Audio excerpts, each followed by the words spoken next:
Greetings everyone, my name is Etterville, and welcome back to my Let's Play of Mega Man Maker.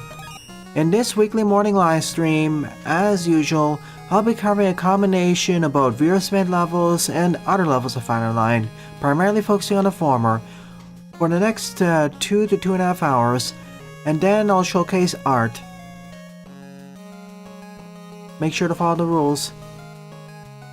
So welcome to the stream, Jedok, Pugobits, Raccoon, Pixel Boy, Buster, Jaden, Jay Butters, anyone else who I missed, as well as all the lurkers. Thank you all for joining me today. Thank you, Sunflower. How has the weekend gaming been this past week?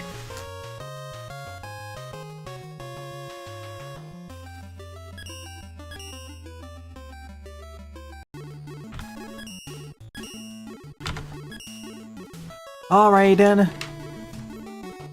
Let us begin with the stage. Glass Desert by Lorenzo VD. 35 plays, score of 9.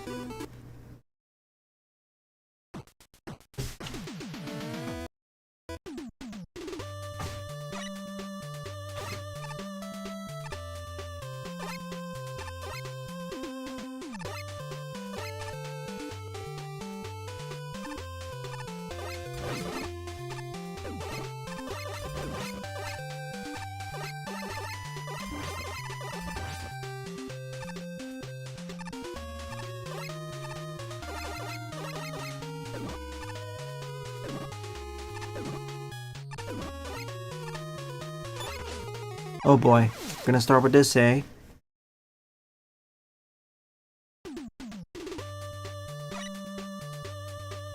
Give me one moment. No side jumping either. Okay. That's a lot better.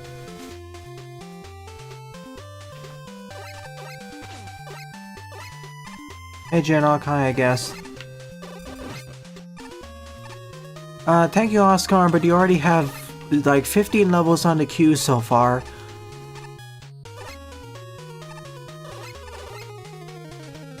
I prefer to call you by your latest name, but thank you all caps.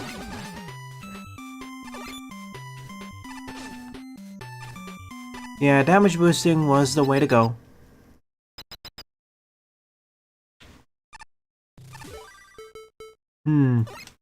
Looks like I have to loop back.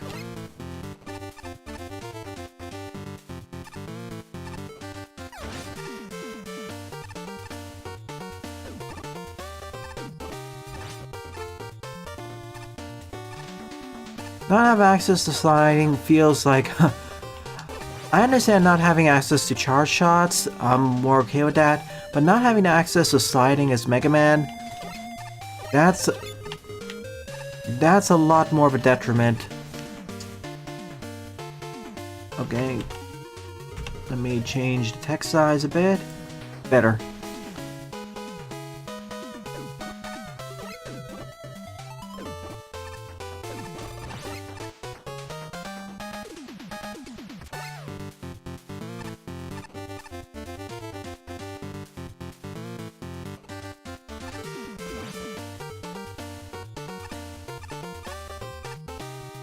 What's down this way?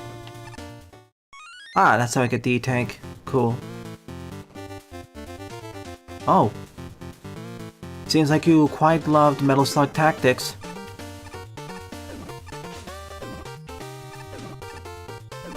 And I want to say this right now.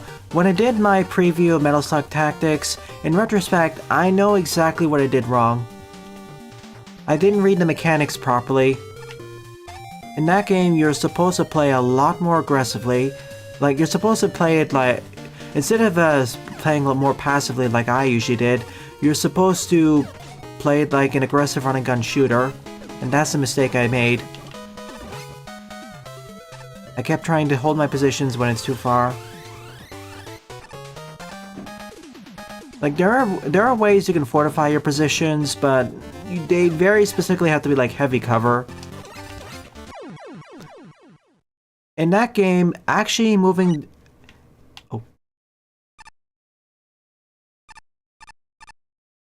Oh, yeah. In that game, the more you move, the more dodge you get, basically.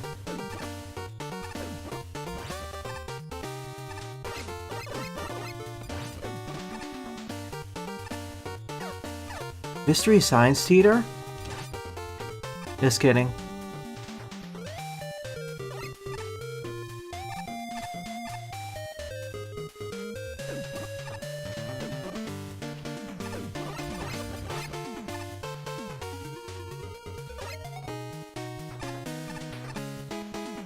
At least I keep my M tank.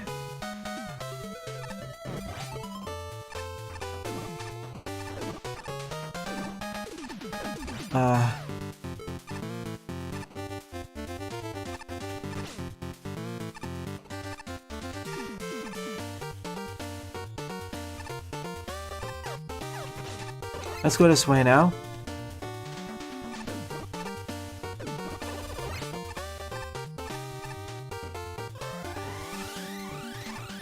I put a checkpoint here, or maybe I died just before the checkpoint.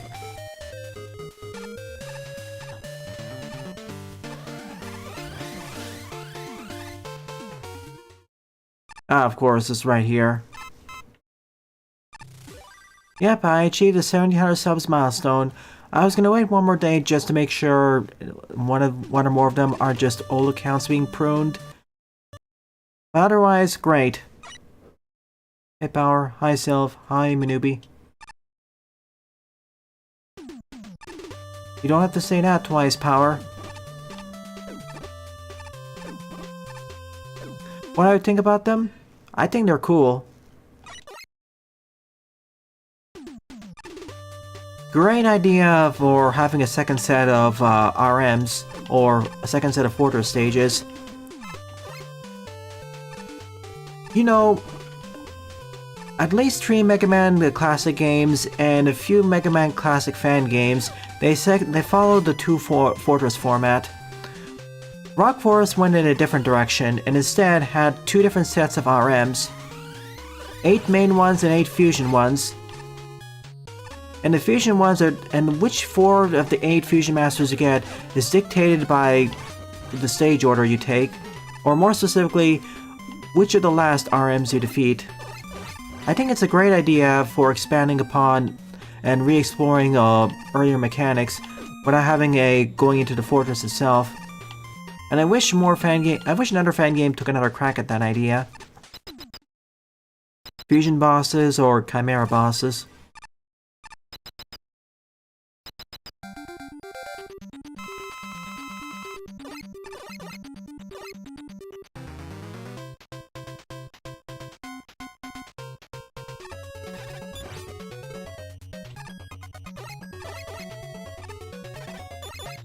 Cod? Hello? Oh, thank you.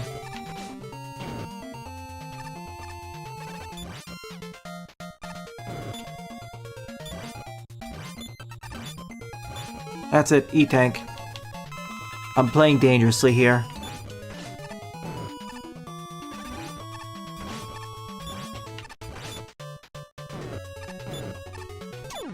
Goodbye.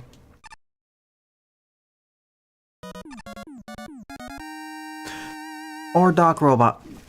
Yeah. The Fusion Roadmasters and Rock Force, they're basically a much better take on the Doc Robots. Although the Doc Robots are supposed to be like stage revisits, but the issue in Mega Man 3 is that they only revisited one stage. Well, revisit made it harder, whereas the Fusion Masters, it's 2 stages in one. Or combine the ideas of 2 stages into one new one.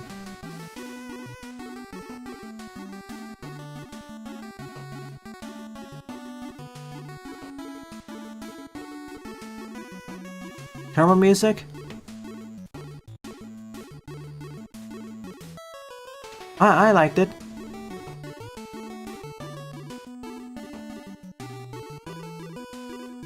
I will say that the second set of Fusion Masters, the level design and gimmicks are more experimental than the first one.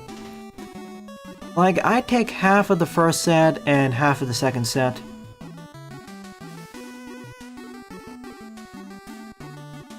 Let me check the exact list so I don't mess up the name of one of them.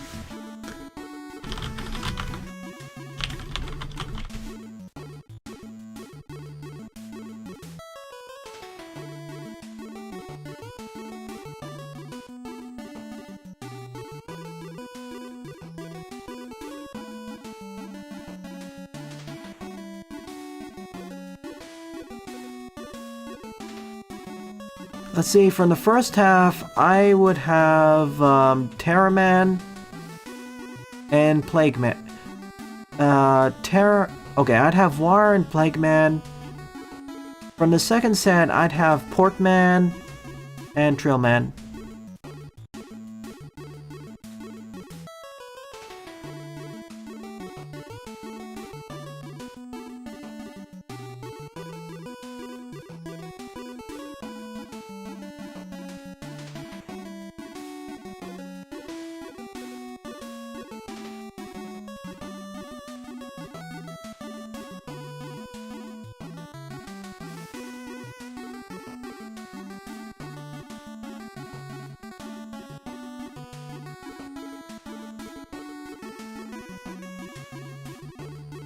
To repeat, for the first half, or for the first set of Fusion RMs, I would take Warman and Plagueman, and for the second set, I'd take Portman and Trillman.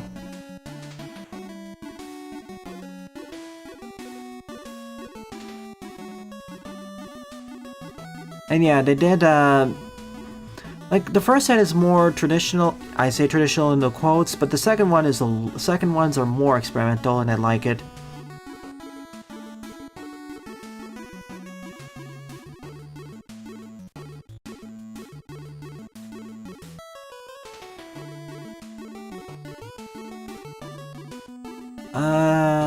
I have your level already, Pugo.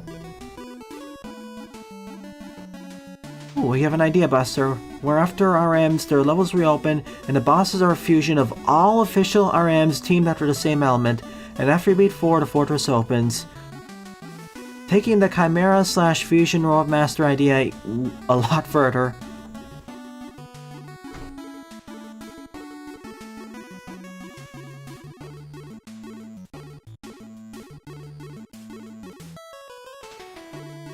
Same, I guess. That is currently one of my favorite Mega Man Classic fan games. Still is. Thank you, I guess. Or all caps.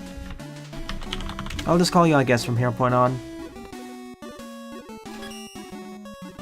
I'm not versed in music theory, so you'll have to ask someone else. Power. Hi Jaden. Hi Jaden's auntie. Alright, Cyan Flower. It looks like I'm gonna have to do the meme. Second up is Super Hwokta Man and the Devious Goon Lord by Cyan Flower. 36 plays and a score of 9.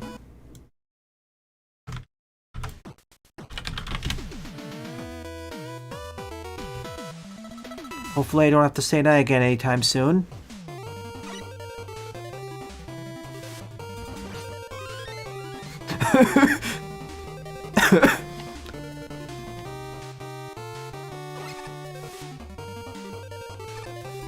Beyond brain rot? We haven't gone far enough yet. I made sure to check the level, at least do a cursory glance on Mecha, just to make sure there isn't something inappropriate here.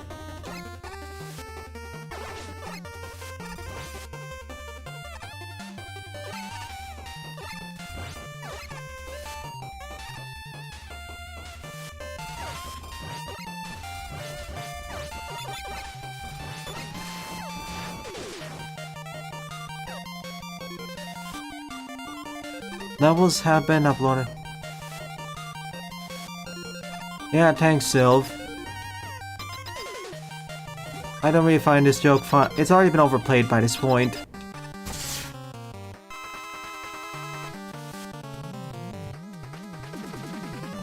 Also, Pixel Boy, humor is subjective, and I don't really trust your sense of what you consider to be not funny.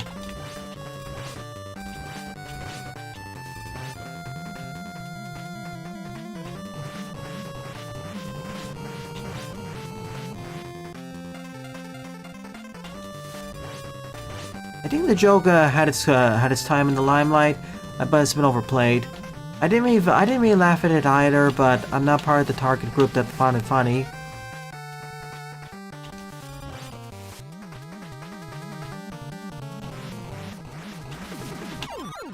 Okay, is this it? No, not yet.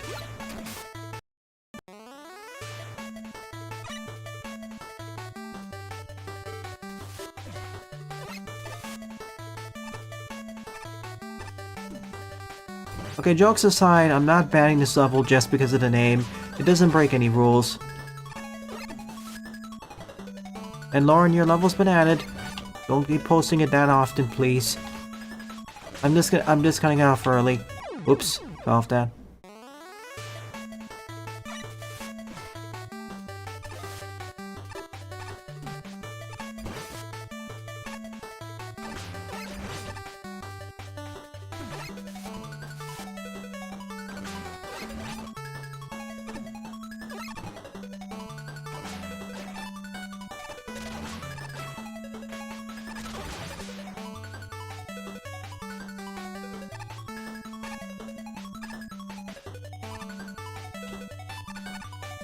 I can just tell you the name of the stage. Actually, I'm just gonna copy paste it. I don't want to say it again.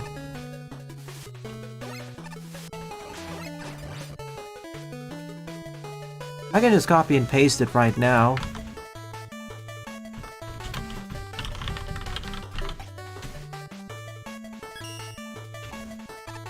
Read it and weep. Or laugh. Humor is subjective after all.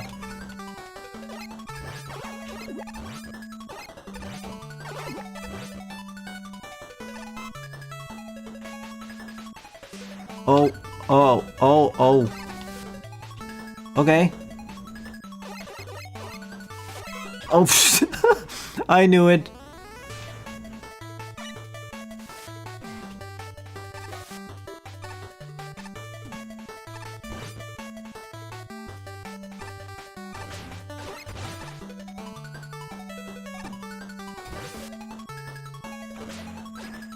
No, I'm not really traumatized. It's part of the joke, really. Honestly, some people take these, Honestly, some people take the overuse of some of these jokes way too seriously. And I'm making a meme based off of that.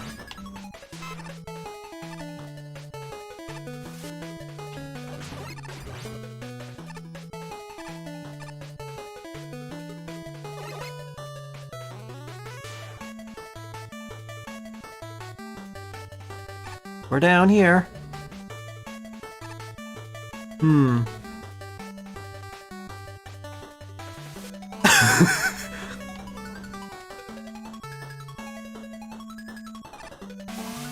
Hey.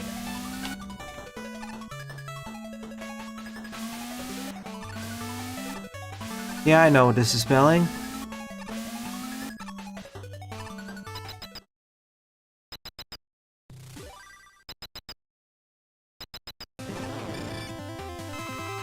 Just watch yourself, Sylv, and please don't put lured content. After what you pulled in the past, I don't trust you on that. Anyways, Nitro Man, it's been a while since we last fought you.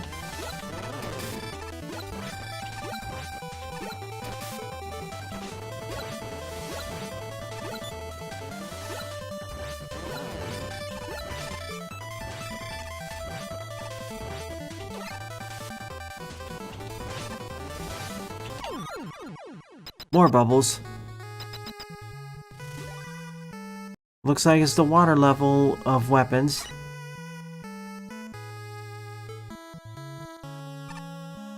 Absolutely, Sunflora.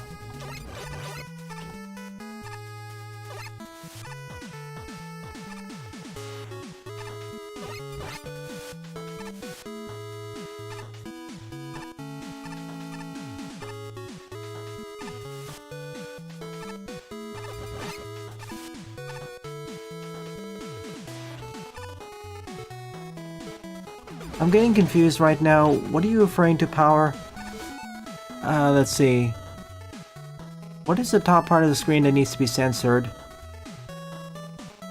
I'm confused.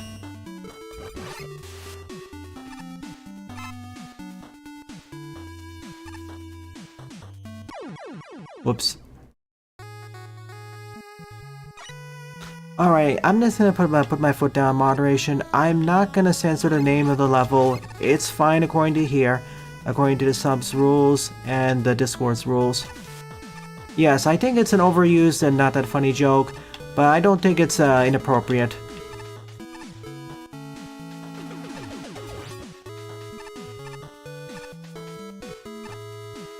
Frankly, I think we've had more discussions about the criticizing it rather than taking for what it is. Frankly, I'm more tired of people being tired of it.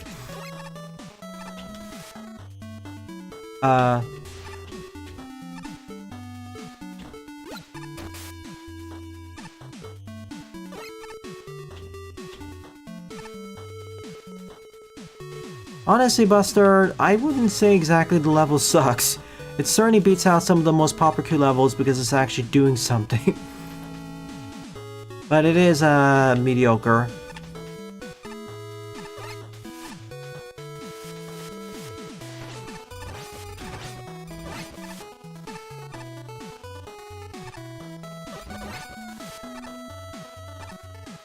Frankly, if this stage didn't even have the quote-unquote catchy title, we wouldn't be having all these discussions about the stage and what it fails or doesn't fail at.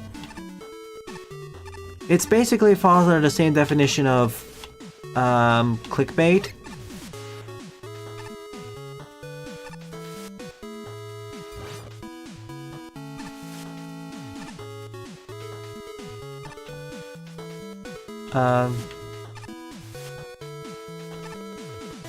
At least spikes are treated differently.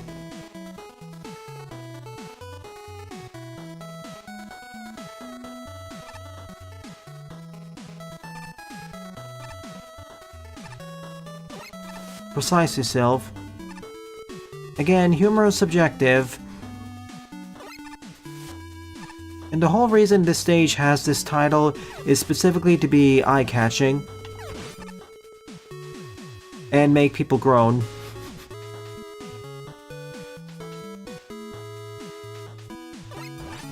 Key.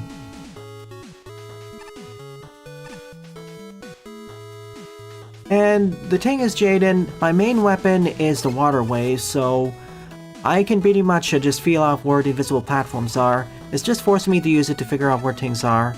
It's fine. Now, if I didn't have this as a primary weapon, absolutely I'd be criticizing it.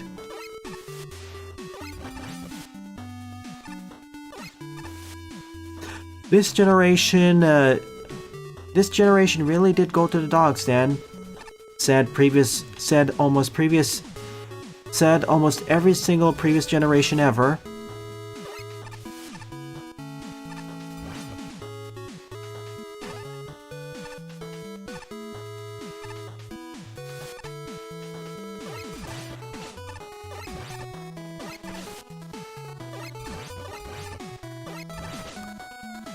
Like what, Power Simplified?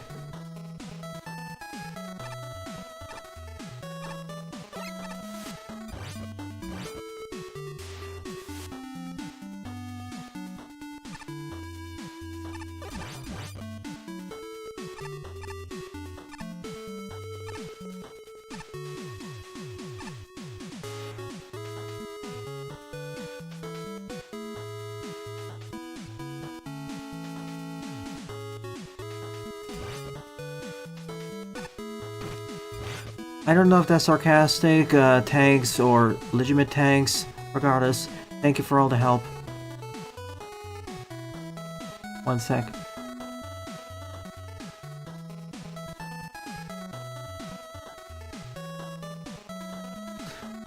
The first people ever, when they first saw this, they'd be more confused than the fact that what is this flat object that's displaying moving images?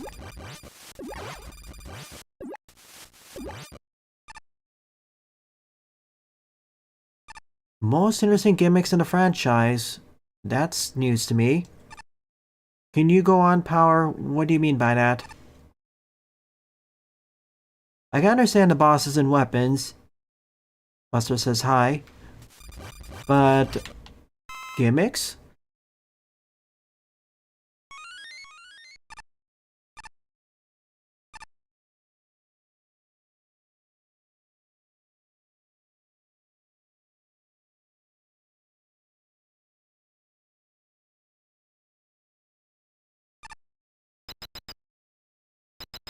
No idea where I am now.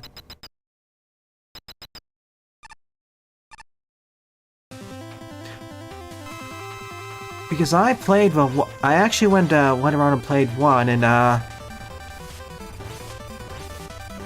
there isn't really much to be said about that. In terms of its power set. Like, okay, adapt the bosses, but people have already done that. See Mega Man DOS Remake 1.x, 2.x, and Buster's boss fights. They've already done a rework of the bosses and weapons. Most of the weapons. Gimmick-wise, I don't really think there's, okay, you can adapt them, sure, but I don't think there's... They don't deserve the moniker of most interesting or creative uses in the franchise. Anyways, we're out of this, stage.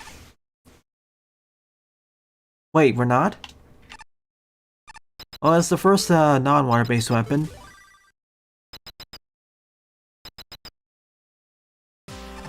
Yeah, I played through that, YouTube. Oh, you. Water shotgun!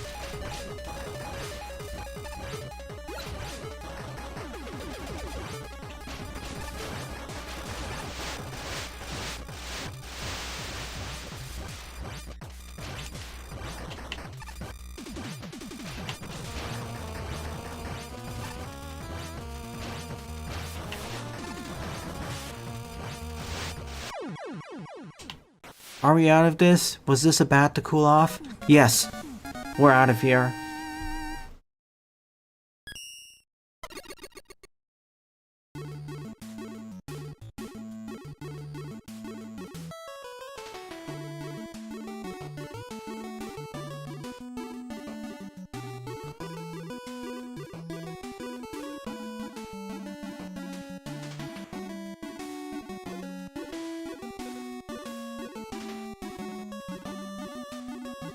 Every generation has good design to them? What? WTH?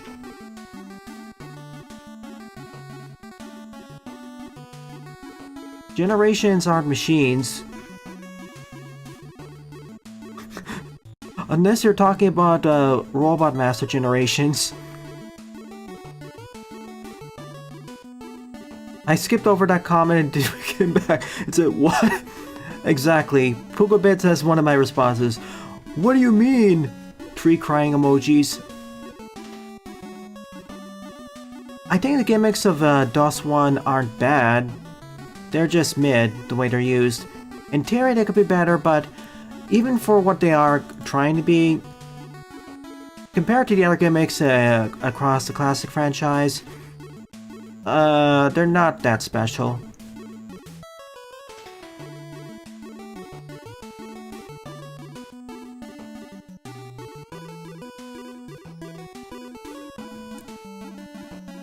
Like, DOS 3 also has some interesting things to talk about, but that's more for the map design or stage design, and I'll have some things to say about when I eventually get to it. Oh boy. That's one of the games where I actually suggest bringing a map with you.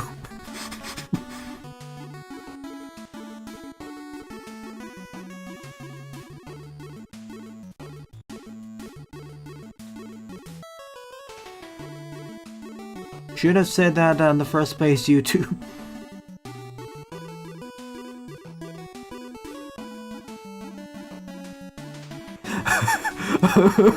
Just look up in chat, Powered. Let's keep the joke.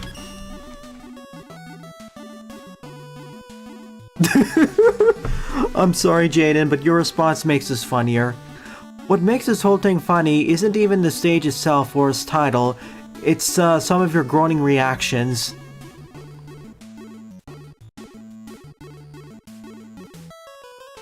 I have Pixel Boy. Yeah, Challenger for the feature has more interesting and noteworthy assets. That's how he, for example, got Komusa Man in Magmul 2 and onwards.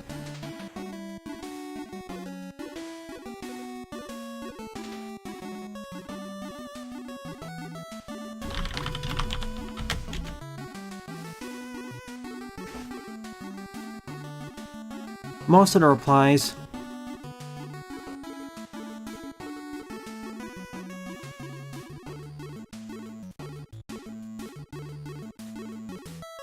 Again, jokes have a time and place.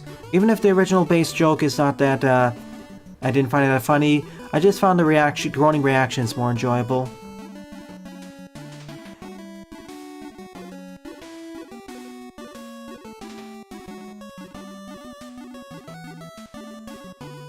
Wow, a legitimate, sensible question from YouTube. Challenger the feature is Mega Man in Base 2. It takes place after Mega Man in Base. Alright, number 3 up is MSSS, Darkonius' Deadly Dropshipping Dungeon by Fish on a Stick, 27 play, score 12. Let's do this! This was a level made for a challenge. Right on time. I am more than in the server. Oh my gosh.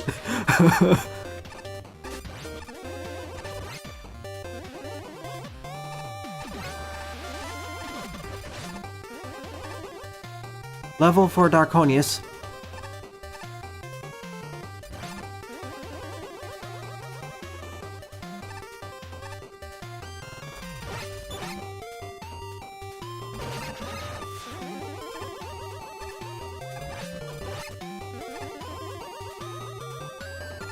Go to sleep, Power.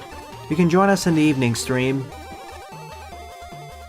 We're gonna be having an evening stream today if you check the announcements.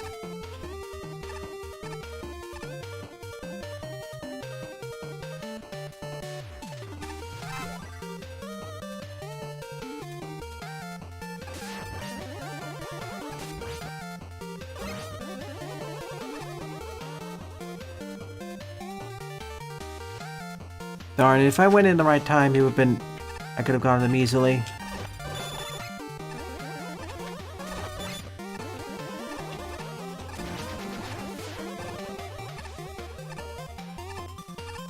No thanks, you already have enough brain rot.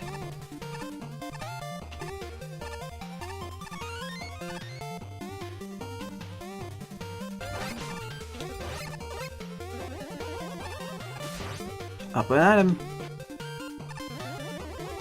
Oh, we're gonna get the blue shell. I'm almost certain of that. Whoops.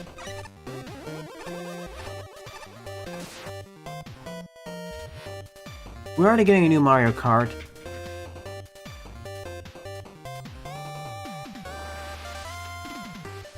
Smelter is one of those... Smelter is an indie game I covered several years back.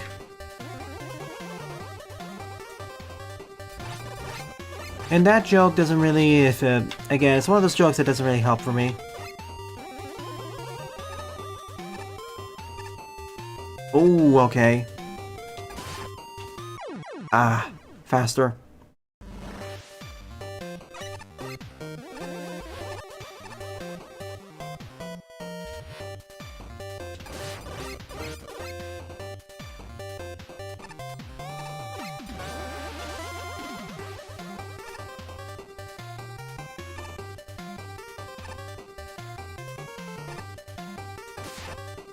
Okay.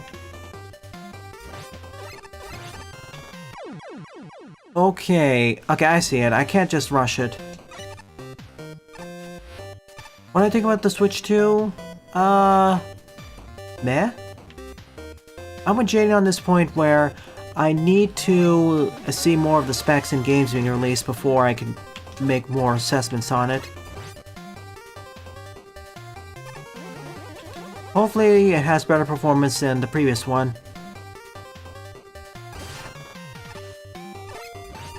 So yeah, don't try rushing it like this, take it slower, do it this way.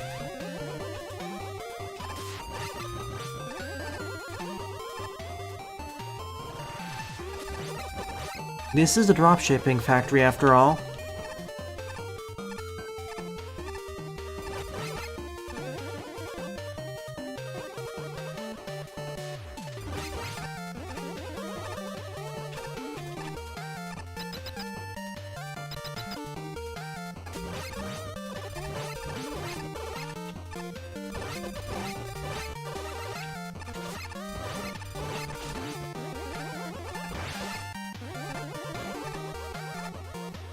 Since following the GameCube era, Nintendo's never really competed in terms of performance.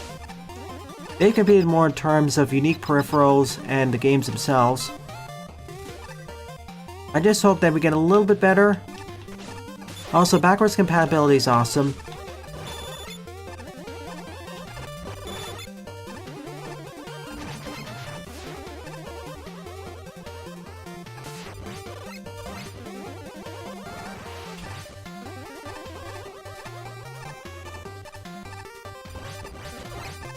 On off, let's see. Oh my goodness, that could have ended in tragedy.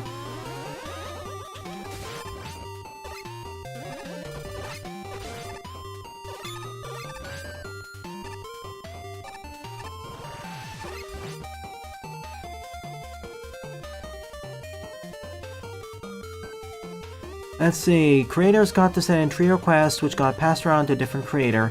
Everyone made levels for each other. Secret Santa.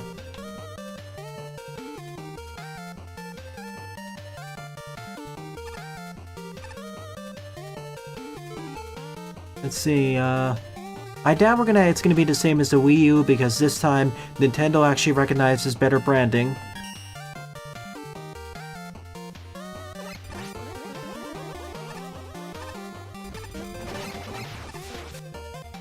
As for gimmicks, for the Wii mode worked very well, and for the Switch, having the second screen also helped.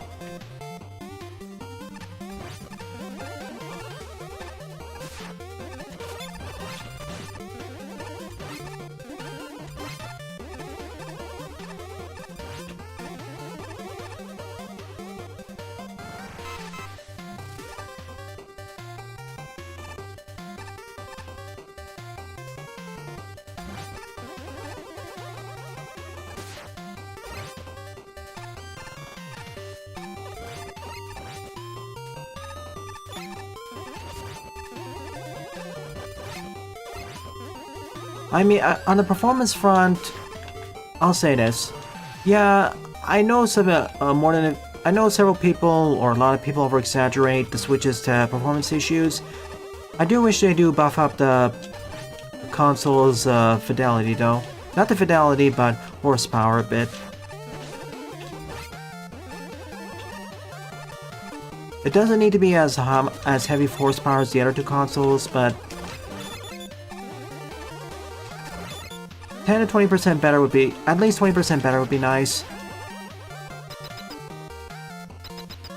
March 3rd, 2017. Thank you, and we'll meet for the date. Yeah, it's, again, Nintendo competes more in terms of the games and unique peripherals and gimmicks.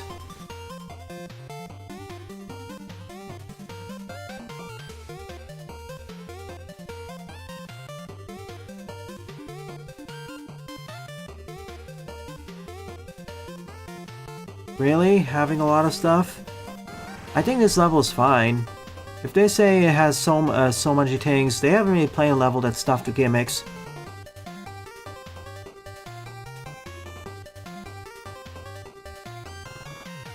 I firmly disagree with that.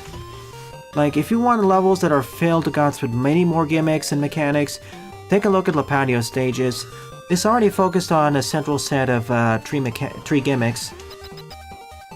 It having a lot of pits, sure, but drop shipping.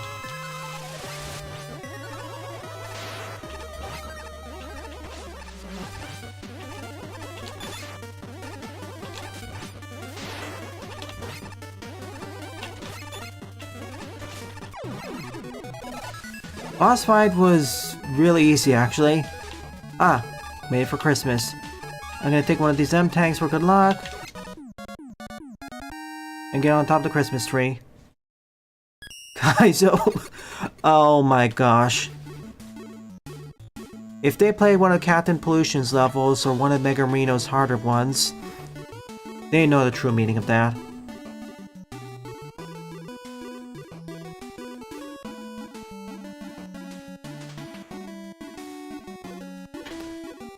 Like, this was fairly well... I say this is decently designed.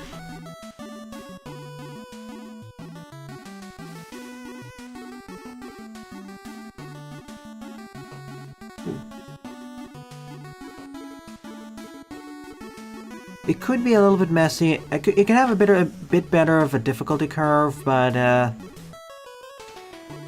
it's not bad. I played subpar levels before. This is far from being one of them.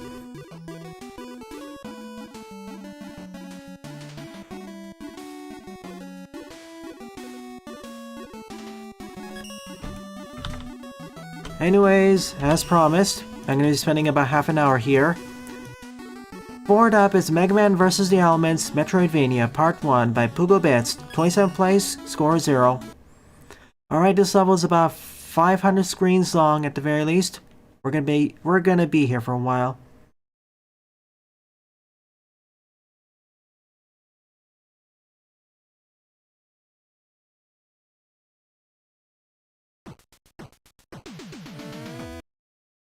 At least the load times aren't too crazy. Always crazy.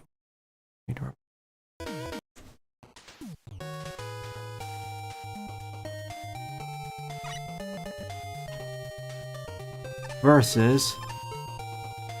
What happens if I take this one? Oh, base.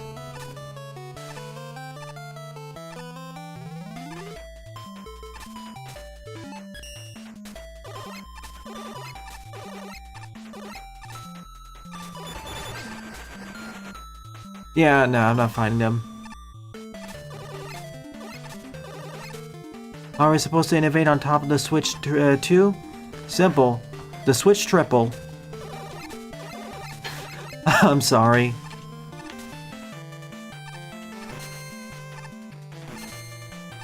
Depending on how this Metroidvania is set up, this could take between 30 minutes to an hour, so we'll see. Nah, Sylv, you already saw the load times in this. It's reasonable.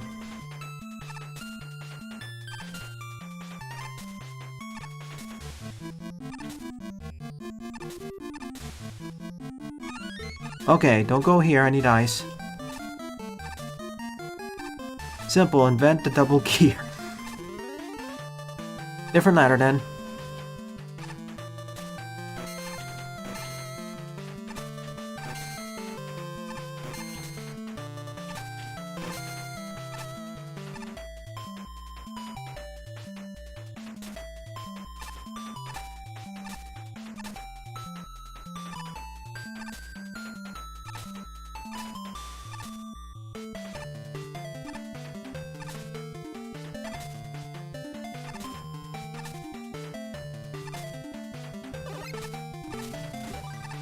Two checkpoints in case one is... Okay, that's what it's supposed to do. Go here first, then find him. Thank you for putting 2 checkpoints, by the way. So if we already selected one, it won't activate... You can reactivate the other.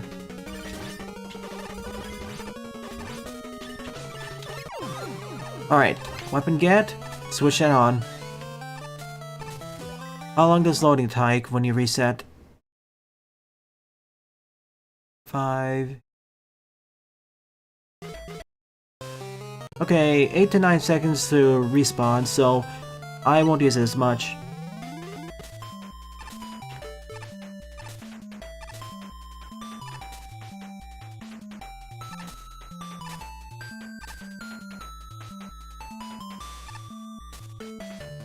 Oh my goodness, I wasn't paying attention. Oh, the movie's out, cool. That's nice to hear. I probably won't be playing a Metal Slug Tactics on the channel, but it's nice to hear you're having fun.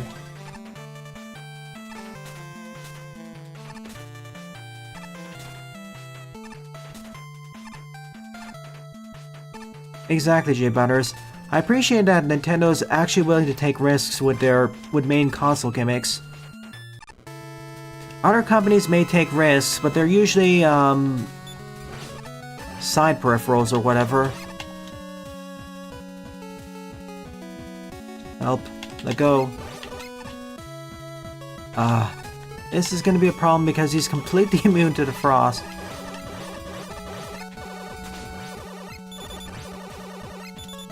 Let's try this again.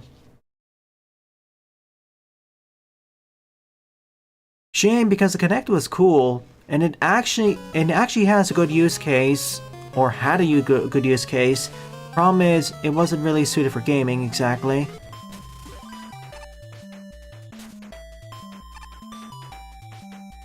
When it works, asterisk. That's a very big asterisk.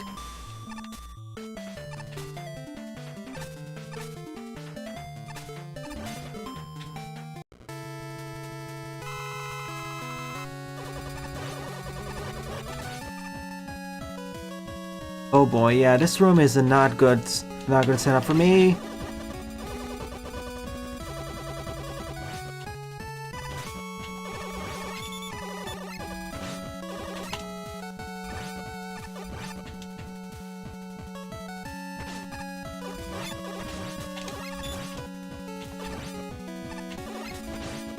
Oh, I wish I had the charge shot for this. I'm dead.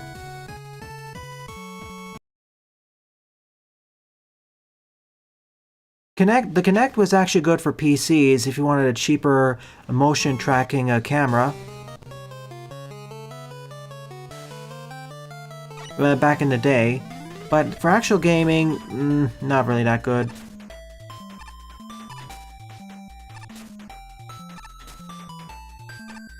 I see, that's why you don't like the escort missions.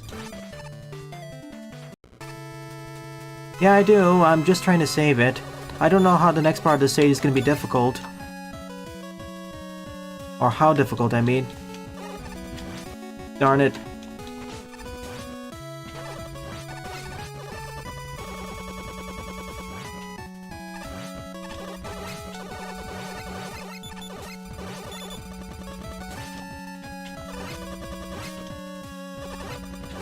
Keep doing this, please. Yes, keep going.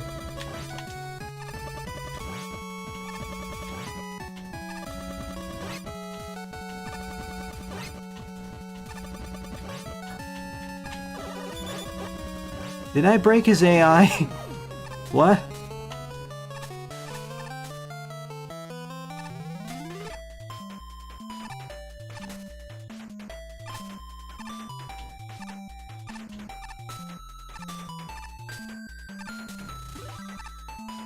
The main gimmick of the 3DS was the 3D, not the bigger top screen.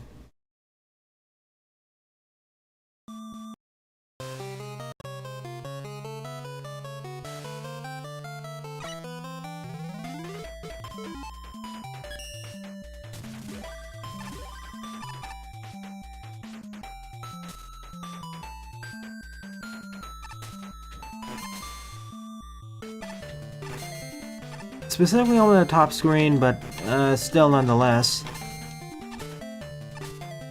Alright, backtracking. Where do we have to use this key? Right now, the spiritual successor to their handhelds is the Switch. Do the handheld mode. Okay, do I want that?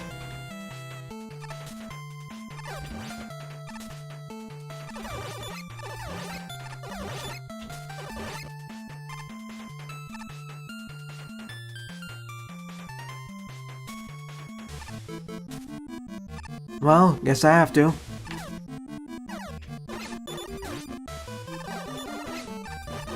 Yeah. They should have taken another shot at that.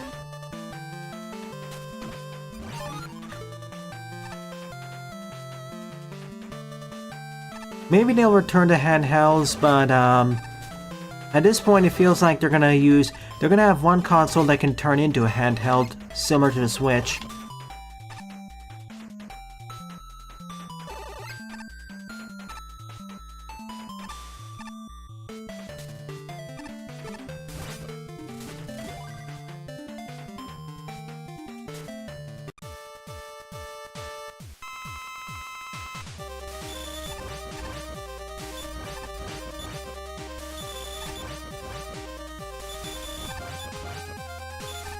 Whoa! Help, help, get me out of...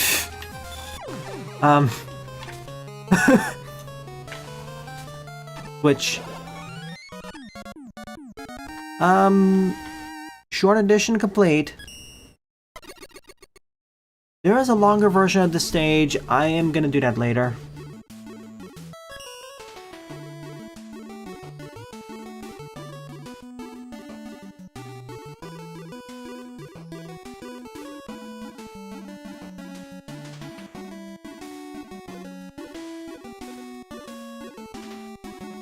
GG, less than 30 minutes. So, Base gets a lot more of a straightforward level. Mega Man gets the true Metroidvania. Thank you for providing 2 versions of the stage. I guess I'll check out the full stage, later.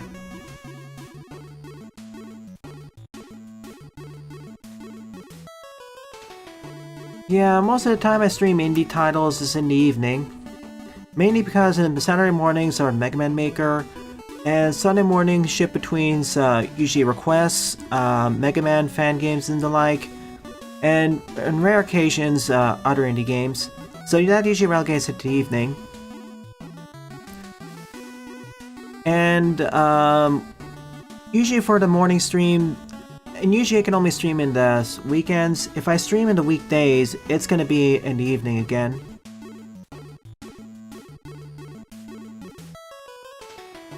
And of course, as I said before, for co-op titles, if we're gonna play together, if me and my friends play together, it's gonna have to be an evening stream.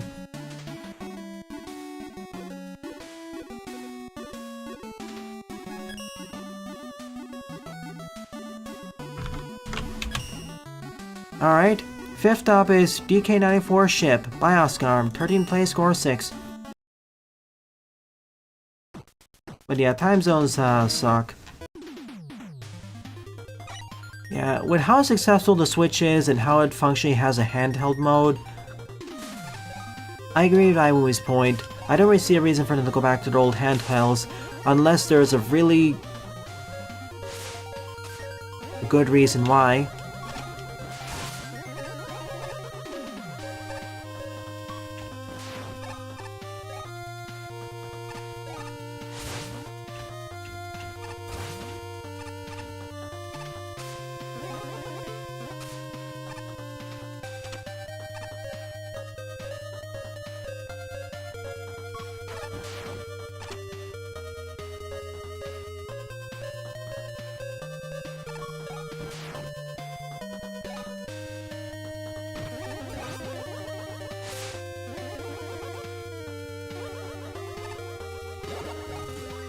Into the ship again.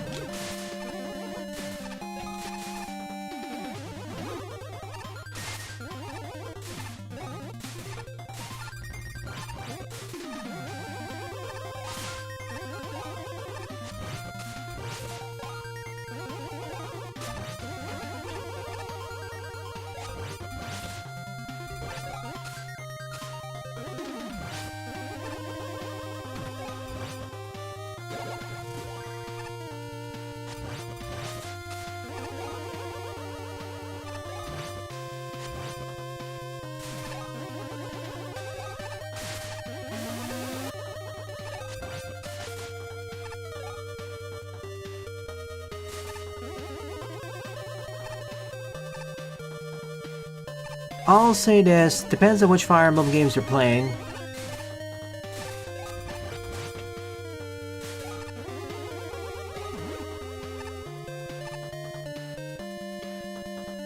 Oh, the drifting controls, yeah, that is... Nintendo should not have won the court cases on that.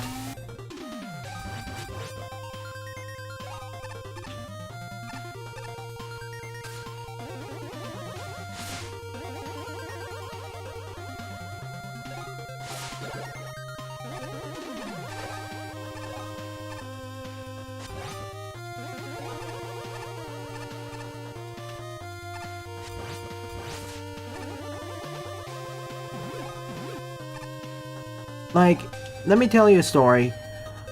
Let me tell you a short story. Before my old Xbox 360 controller kind of broke down, I was able to use it for at least 8 years without any stick drift happening. If we're talking about build quality. That's way longer than the Xbox/Microsoft promised.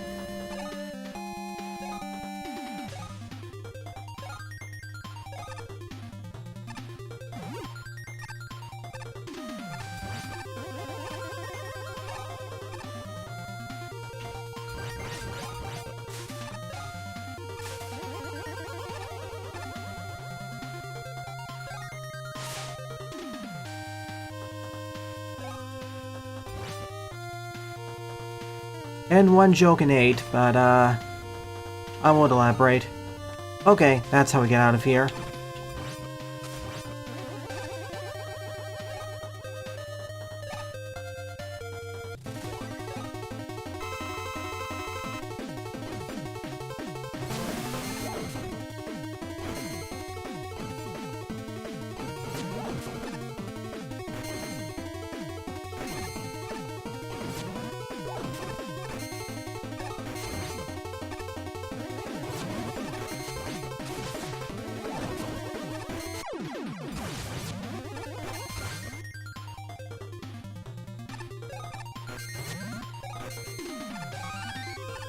Yeah, back up now.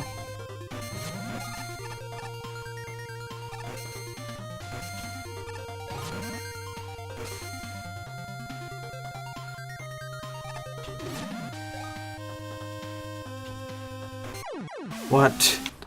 I didn't hold right enough. Alright.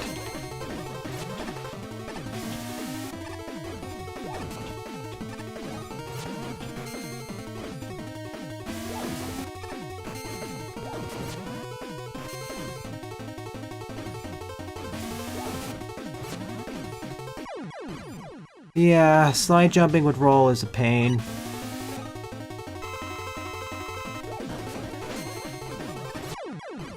Oh yeah, and that also ignores iframes. Cool.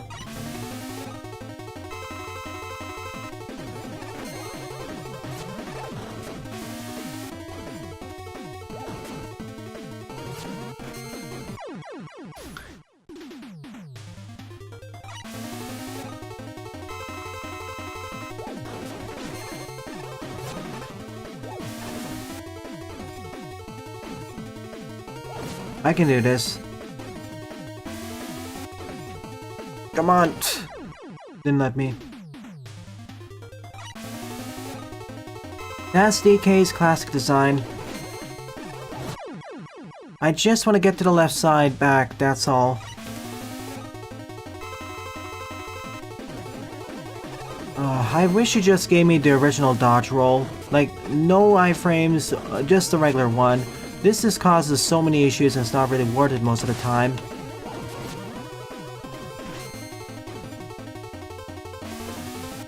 Right.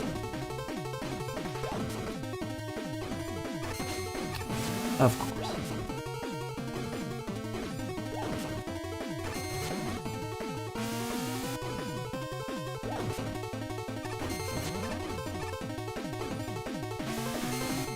This room setup just doesn't really work that well with roll. Especially when you keep getting stopped like that.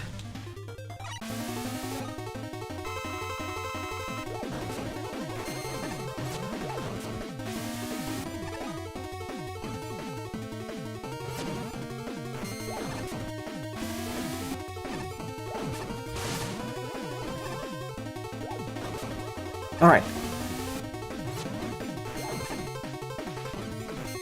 Alright, we are back up. Now. Okay, after this detour and many deaths because of one mistake of me, and then the frustrating design here, we can actually move forwards. Dodge roll has a time and place, but in at least 90 to 95% of the levels I encounter it in, the regular roll would be better. The small amount of iframes generated by it are nice, but in most of those exact same scenarios, you'll be able to more easily dodge their attacks by just simply repeatedly sliding out of the way.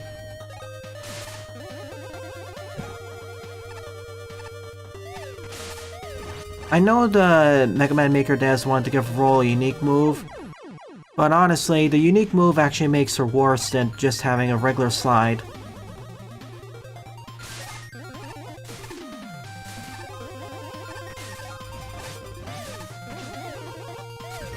Not to mention the slide bug.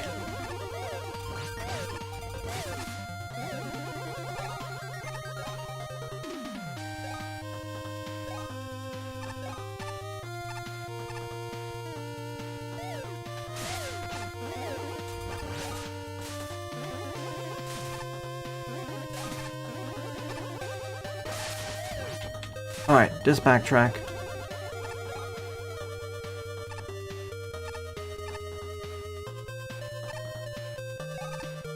How many times have we re-uploaded the DK94 levels by now? Isn't it enough already? I get you like this game, but I would like to see more unique material instead of adapting the same thing over and over. Just 3. And yeah, that's the other thing, J Butters. It barely feels useful unless of stage forces its use. Or has like several Red Force memes.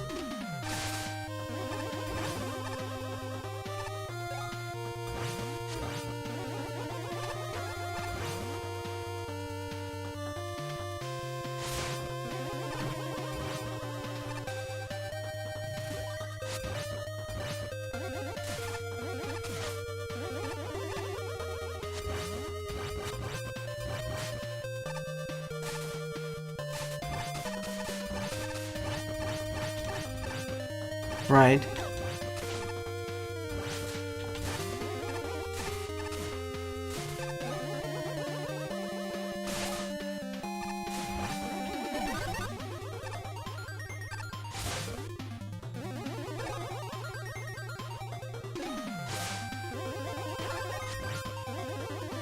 I jest.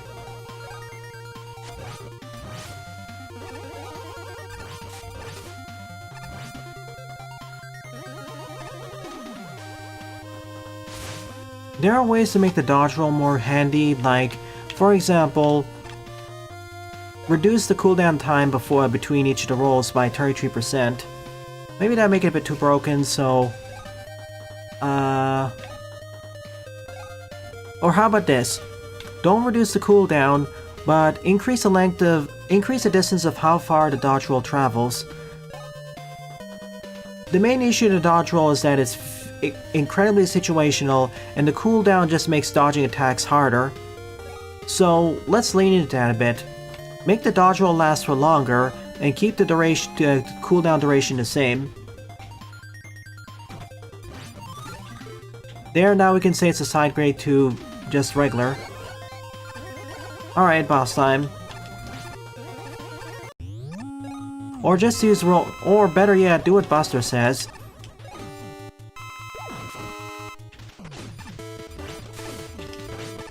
Like, here's the thing, each character has special... let me finish the boss fight, then I'll say it in detail, because that's a good point. Nah, I'll just say it right now. Because, think about it, every character's special ability in Maker, other than rolls, makes them more powerful.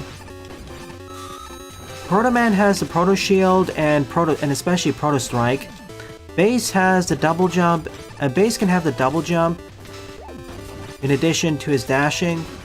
Mega Man can have either the charge shot or sliding or both.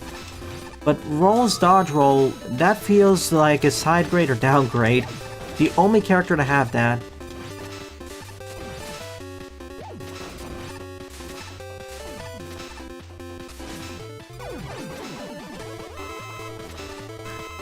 If you were to make it so that Roll can use a normal roll while the dodge roll is in cooldown, that would make the dodge roll an upgrade.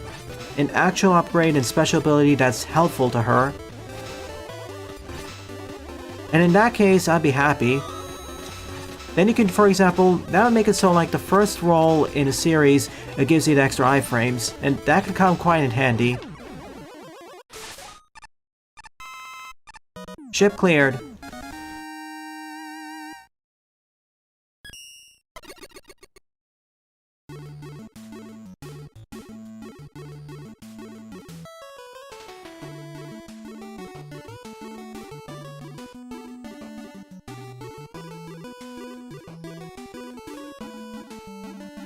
I see, Jaden. In many tactical games, turtling up isn't that bad of a strategy, but as I unfortunately learned in MST, with Metal Slug Tactics, that is a terrible idea. Exactly, J Butters.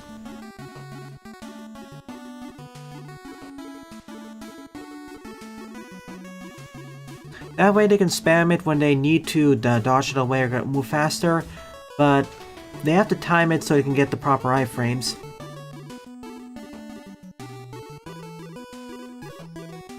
Alright, that was that stage. I understand Roll-chan's puzzle quest. That is a good one. I just wish you focused more on your original levels and less on adaptations on your previous stages or from other games. Like right now, you currently have 12 more levels on the queue. You have time. Okay, I'm gonna take a quick sip of water, be right back.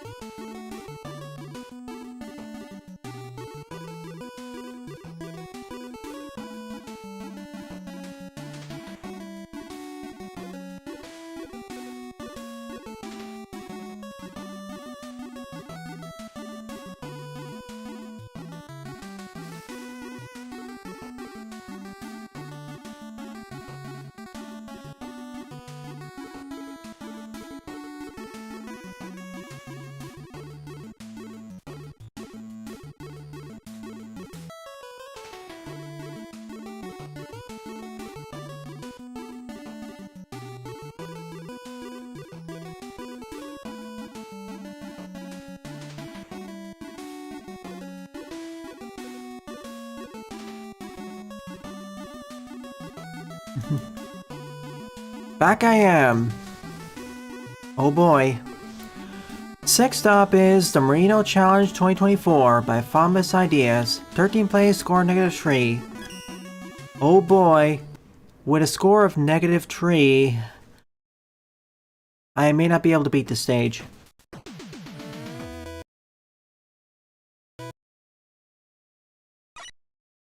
One sec. The adaptions, they're okay, but they don't really take advantage of Maker's strengths. Like for some of them, a few of them you made, Oscar, do that, but most of them I see, especially the ones based on Kirby and to a lesser extent DK, they don't really. So if you didn't tell me that like they're based off of the original games, I'd see them like generic schlock, somewhat, or rompy stages, or generic rompy levels. There are better ways of making adaptations. Take, for example, last week's and the week before, and a few weeks before that by Toxin G. They're adaptations of the final boss fights and final levels of SA1 and Sonic Adventure 1 and Sonic Adventure 2.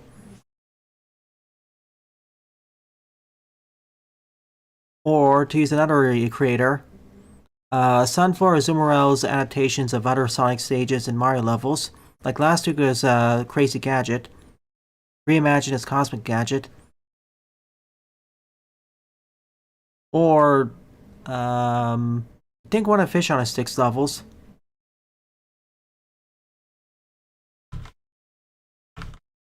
Thank you, Door. It's been added.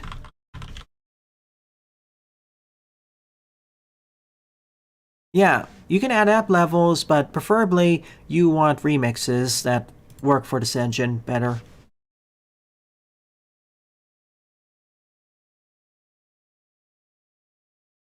Multiple RMs can learn how to do wall jumps, or know how to do it inherently.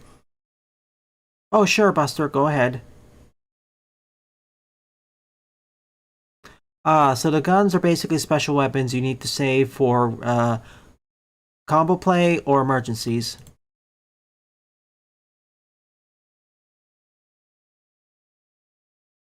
That's also my other problem with Oscar's Kirby and DK levels. Well, other than the fact I've already went through them at least 2 times before, with previous renditions, they're kind of doing the same things over and over. The problem, Oscar, is I don't really notice that many new things. Okay, if I played the last version several years back, sure, but this is the third iteration, and just adding more decorations isn't enough, really. This is not the newest version of fan game. Like, sure, you can release the new versions, but I'd rather play through new material.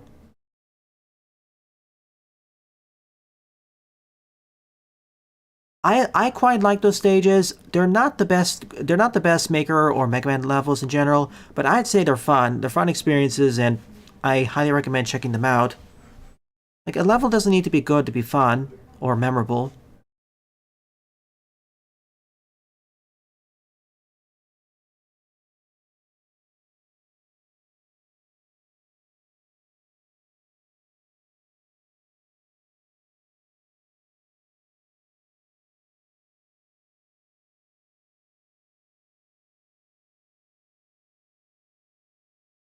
Interesting, Jaden.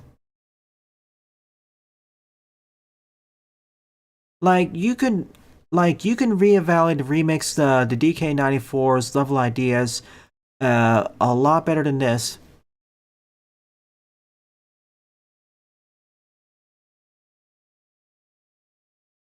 I still think it's memorable because it's one spiritual successor to ActRaiser. I just wish it focused more on the sim elements. All right, let's actually do the stage.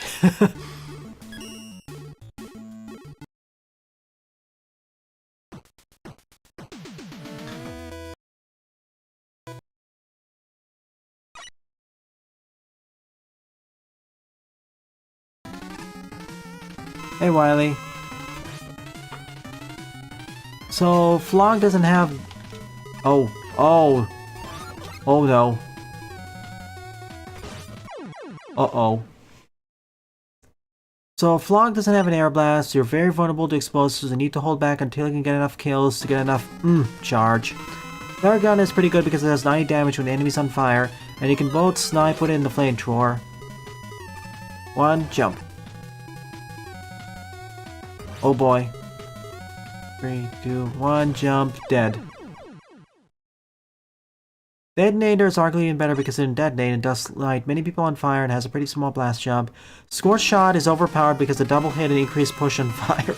Yeah, I've heard a lot of people say that the Scorch Shot is very good. Okay, if I get hit anytime, I'm dead. It depends. Do they want to focus more on the platformer brawler, or do they want to focus more on the sim elements? They kind of marketed, or was marketed, at least was marketed to me as an ActRaiser spiritual successor. The problem is, well, the platform brawling was good, better than ActRaiser. The problem was that the sim gameplay in the world became more and more. They didn't iterate on the ideas enough there. Man Melter is situational but allows you to extinguish people, covering Flog's weakness.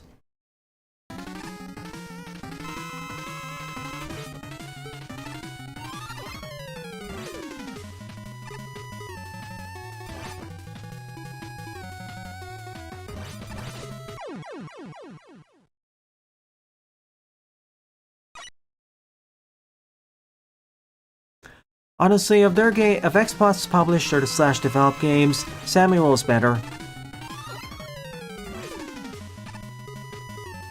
One. Maybe it'd be better if I actually defeat Wily first.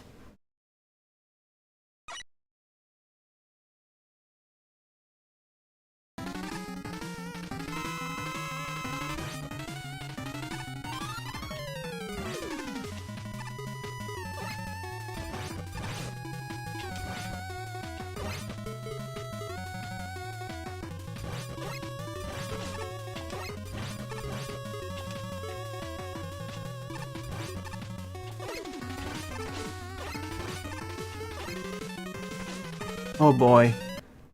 I see a problem here. I'm gonna try one time legitimately. Alright, let's try here. I'm still gonna end up dying anyways, don't worry. If you're thinking that this will save me, it won't.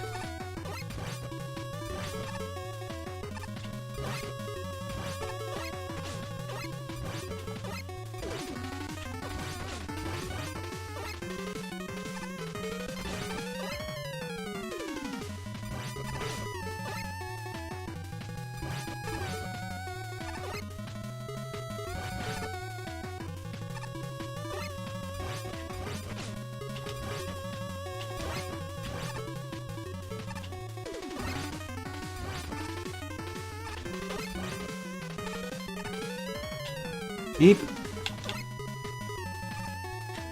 Eep. Really? I was holding right.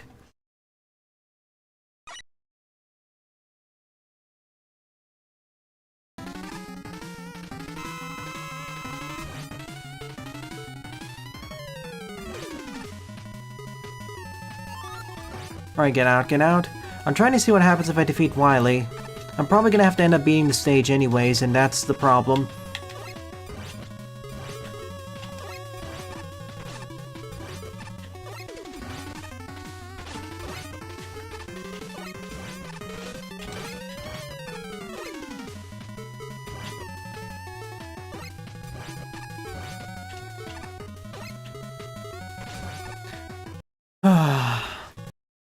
Hey, Nuclear.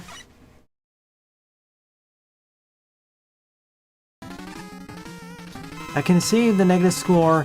I'm just gonna try beating Wily. If this doesn't actually affect the boss fight, I'm just getting out of... I'm just gonna see what I can do. Once again, I really wish I had the binoculars from Celeste.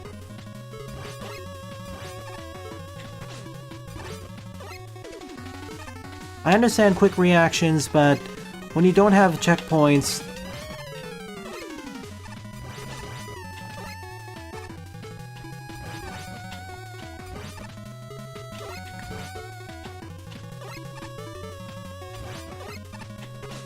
Especially when the Wily comes really quickly.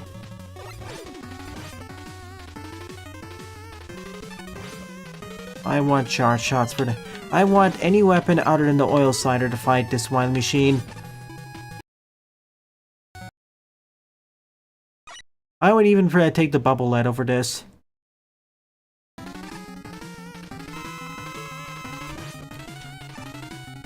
Okay.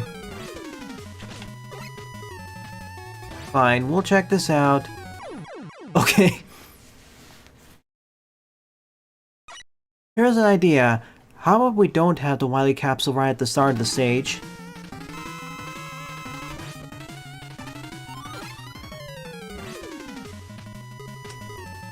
Didn't jump fast enough.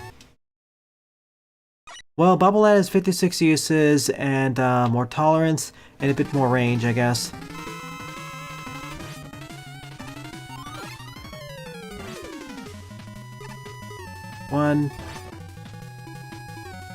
One, 3, 2, 1.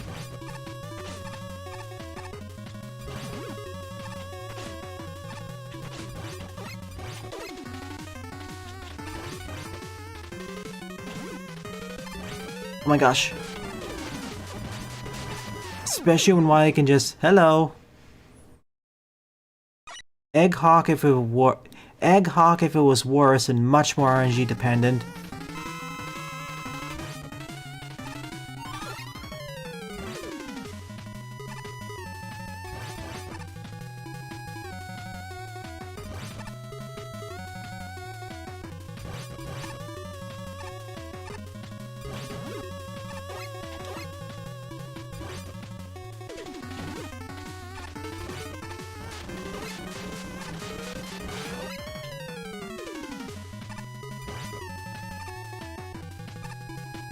Alright, I'm out. Checkpointed.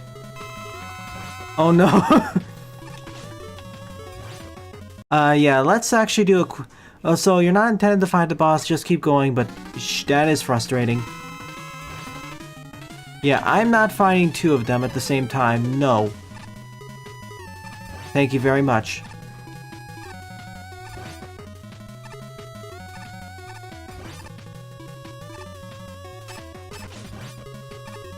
I'm not fighting Wily and his cousin.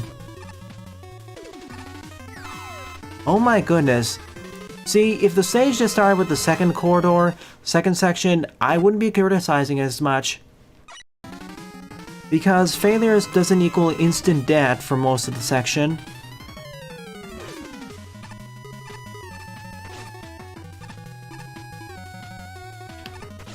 See? Even though it has some issues of where Wily decides he wants to teleport into, it's now actually somewhat reasonable to beat the stage.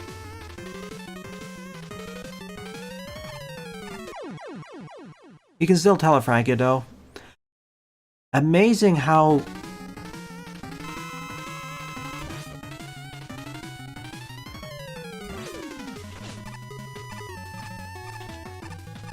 Again, this fortress boss was not designed with this sort of level design in mind.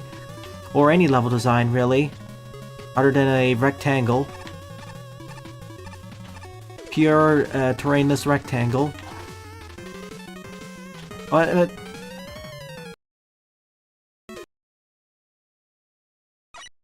well, not pure telefragging, this is more like telespooking. Telefragging is Yoko blocks.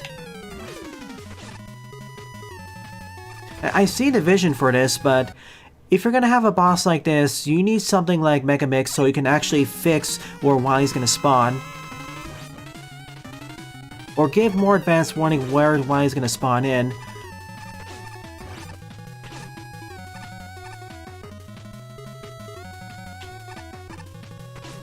Like, come on, stuff like this is unfair.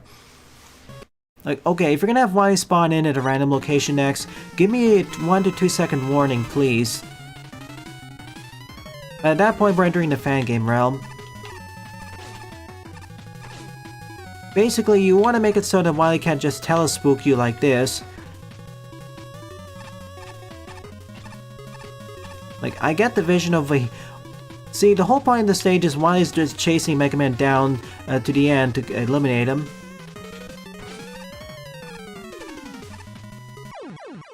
Issue is, of course, the RNG makes this rather unfair, and the first section should just be deleted, because, oh my gosh, this is so much more difficult than anything else in this section. Not helped by the fact that Wily alternates between 2 firing patterns.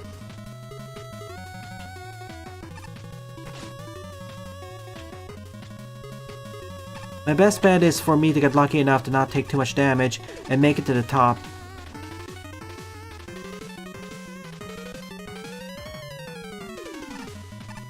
And yeah, if I haven't made it apparent right now, this is my least favorite level of the episode.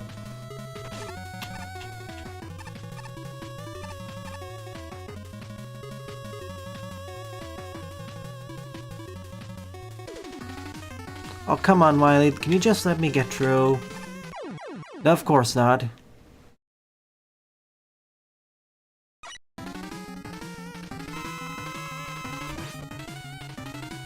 Yeah, you know I'm just gonna downvote this. This is not well thought out. I mean, for the first section would be fine if, you know, I wasn't being chased by this guy.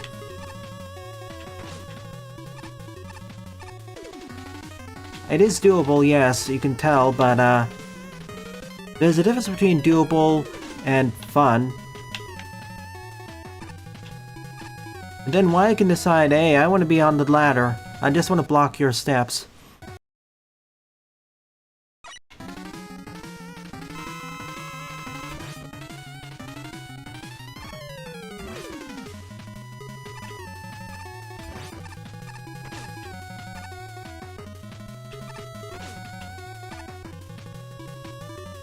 I'm gonna see your chat messages in a moment. I already have... there are at least 3 ways you can fix this boss and make it more enjoyable. At least one of them is doable in Maker, the other 2 require Mega Mix. Or build a boss yourself. That's it, just jump this way. Oh my goodness. Okay, pause. Let's see. Okay. It's too RNG... Nuclear says it's too RNG dependent, yes, and also too big of a hitbox, yes. This can be solved by giving the player more health pickups and just removing instant death. Yeah, just the thing I would do immediately is just remove instant death, especially in the first section. Make it a fun escape, and you can make it a fun escape and reduce the challenge aspects. I don't mind it being challenging, I just don't like the punishment for failure usually being dead. That's why the 2 following sections are better. It is kind of like a Sonic boss, and in Sonic you have infinite HP. Also in Sonic, when you curl up into a ball and jump, and you hit an enemy, you bounce off of them, dealing damage to them. Like, if I had that feature where if I jumped into Wily, the Wily capsule has spawned in and it bounced off of him, this would become infinitely less frustrating.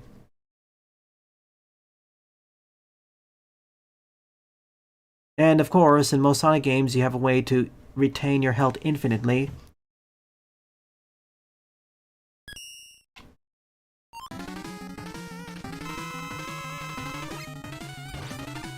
Oh boy, part 2. Dead.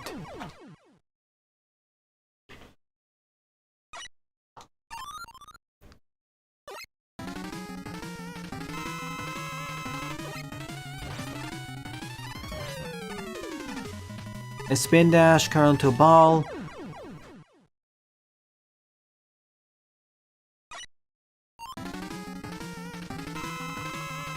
You're saying that now, Janok?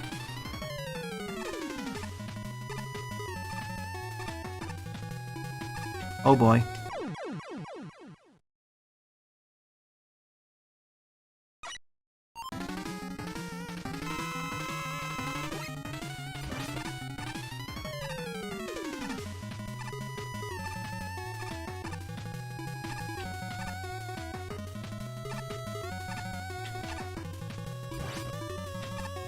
Eee!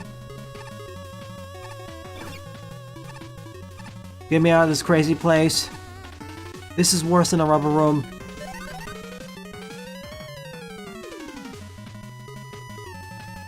Please be the exit down here. Missiles? Alright, revenge.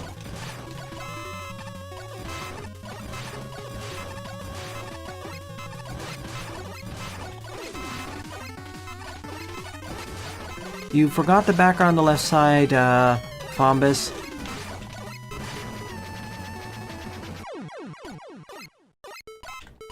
Beg.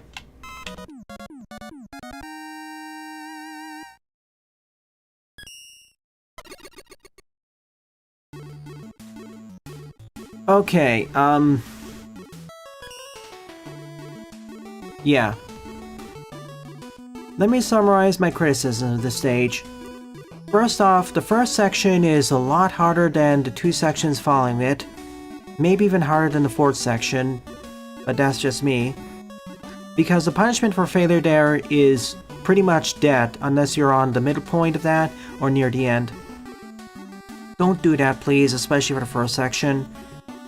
Second, and this is the biggest problem of the stage, I understand the idea of being chased by Wily in his capsule throughout the level.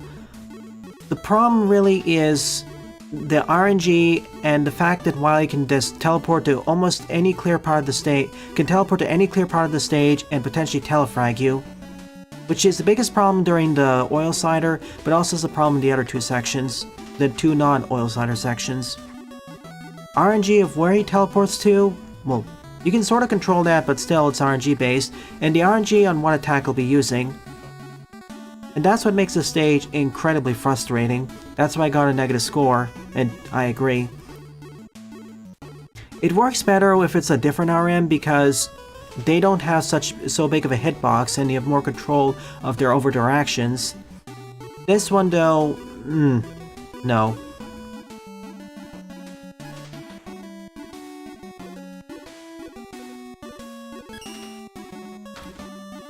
To answer your question about Sonic bosses, J-Butters, you'll have to say which ones, because again, that franchise is many games of many sub-franchises.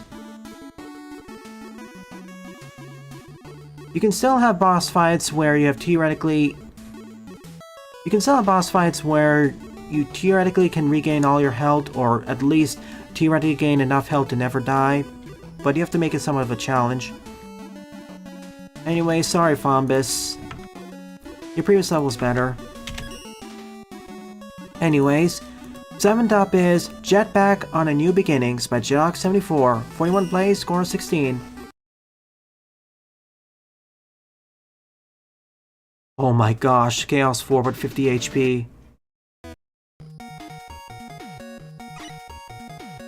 You know, Boom Boom with 50 HP...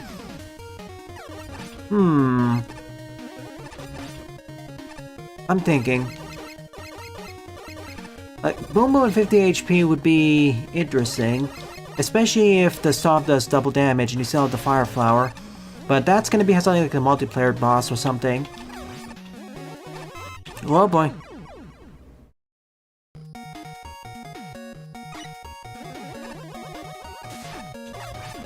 That'd actually be an interesting party mode or challenge mode, J Butters. Like, 4 players versus Boom Boom, and the one who deals the most damage to them wins.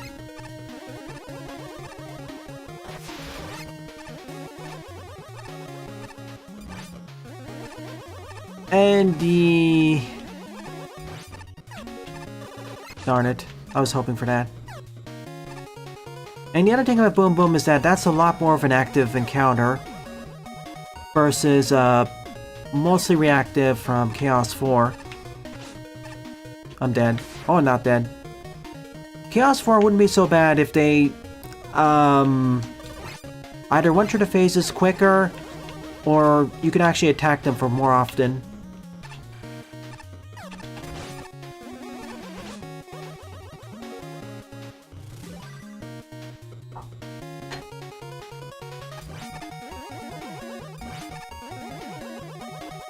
Oh boy.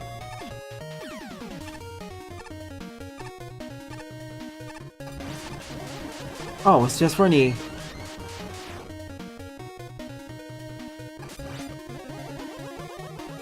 Hurry up, hurry up! Oh, I can already tell this is a lot better and a lot more. My nerves are kind of frazzled right now after the previous level.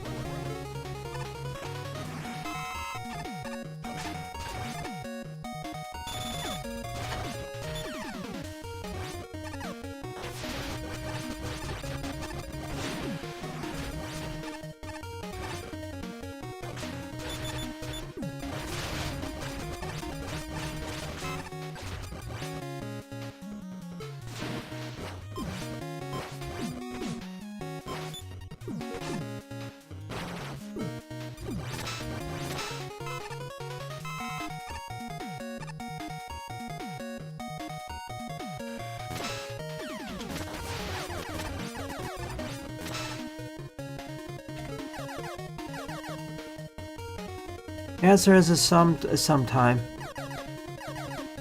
Boom Boom. King Boom Boom is actually better, I'd say, because... Well, compared to Chaos 4, King Boom Boom is better because it's a lot more of an active encounter. A lot more than what the game makes you think it is.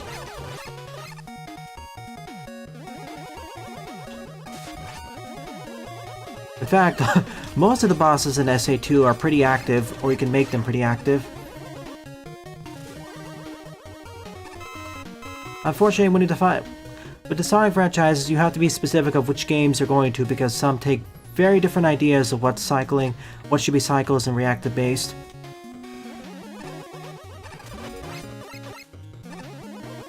But yeah, in general though, the Sonic franchises has had issues understanding how to manage boss fights, especially relative to the level design. Ah, sure, Iwumi. You always get one once per year as long as you're a frequenter or mod. At least, preferably frequenter, of course. Come back, my doggy.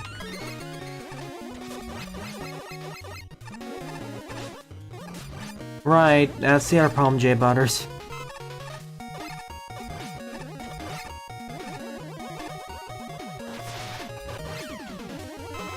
Frontier's boss fights are peak, but I wouldn't want every game to go over that design. That is going... They decided to just fully lean into DBZ style fights, and I love that. Shadow Generations, yeah. More along that line, please, if we're going with boost formula again.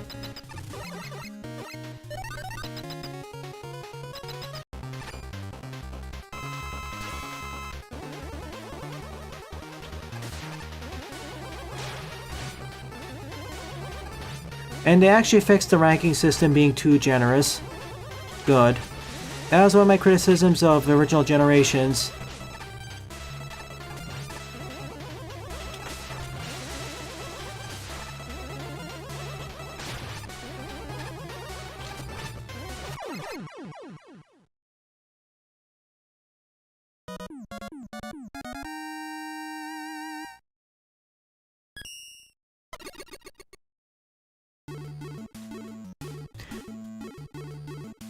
I guess that's where we're getting into more subjective territory of how active bosses should be.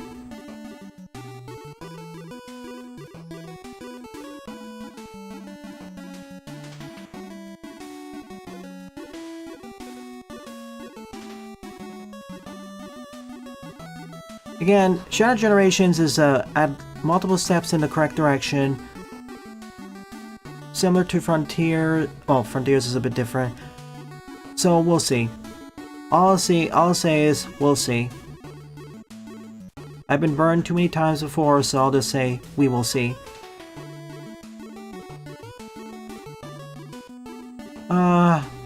Tudor Pascal, the previous stage I don't like.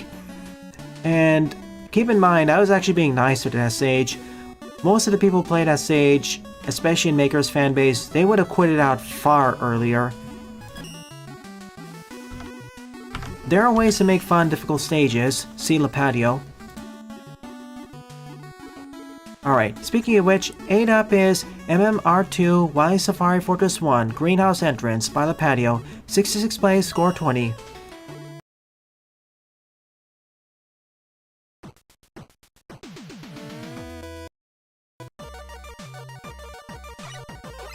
Invisible Le Patio. Dor Bascal. Don't mind your brother. I'm just gonna grab these just in case.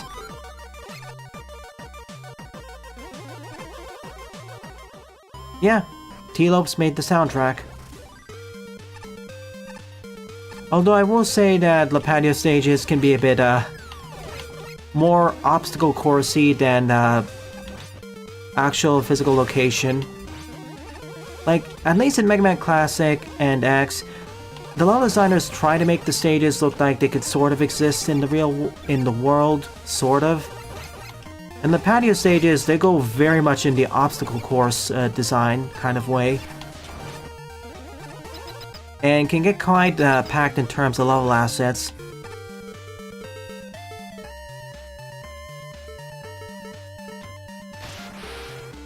So they're not for everyone.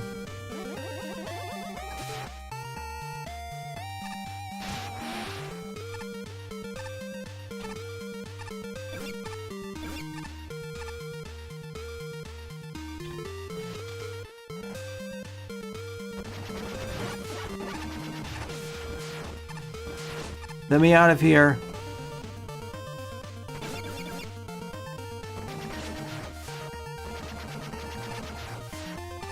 Nope. Of course, spikes. Wait. Darn it, that looked like a place to hide ladders.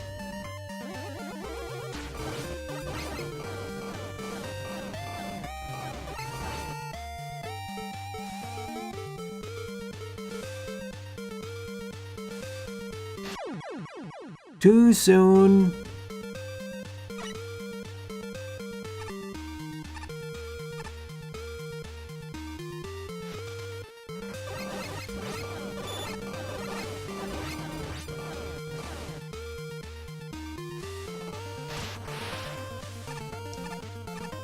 Oh, and then of course there's a whole discussion about whether a boss fight needs to actually be hard to feel good.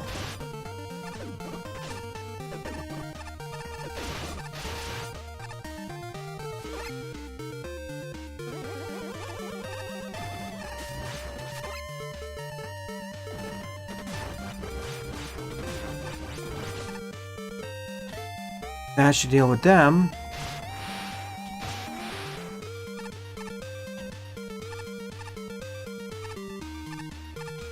I just wish the patio picked a different team for the stage. This is too short.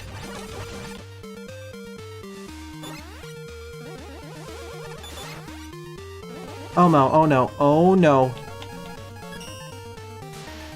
Can I save myself or am I dead? I'm dead.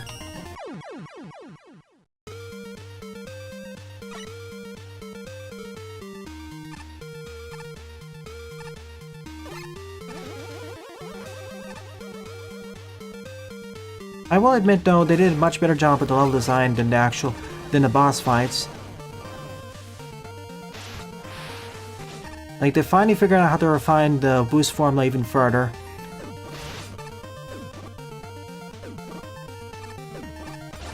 Robo legs.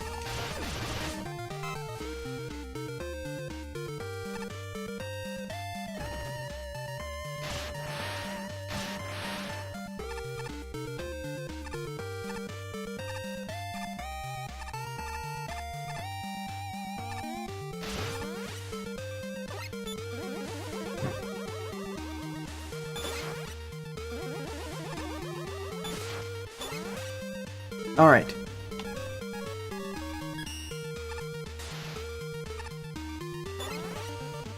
What? Ran right into that. Like, for a level map section or very brief intermission, sure, but come on, use a music changer or something.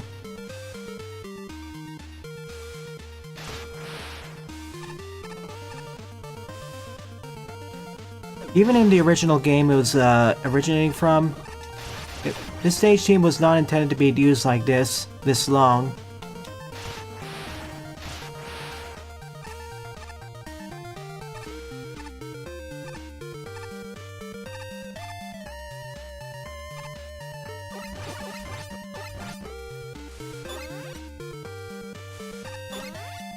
Alright, go.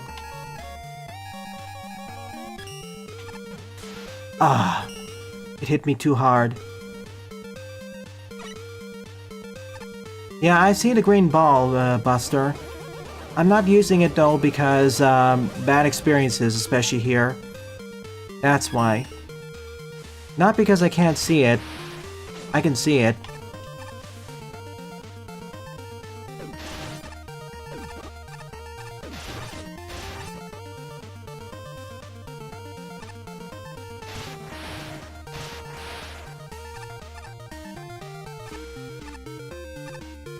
But if you want more players to see it, sure, make it a red ball or something. Okay, I'll use it this time. See, the other problem is where it's positioned. It's positioned just under the rolled portion of the Hornet roll, so it's tricky to even reach it in the first place. That's the issue.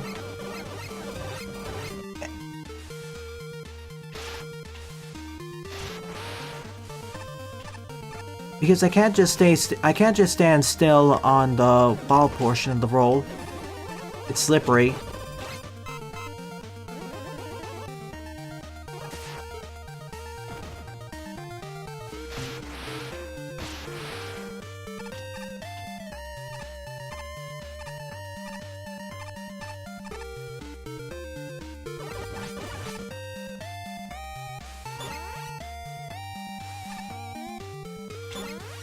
Go. There.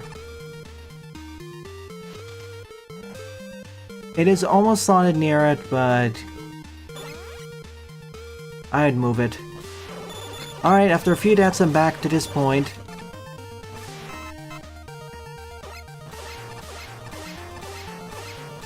Haha.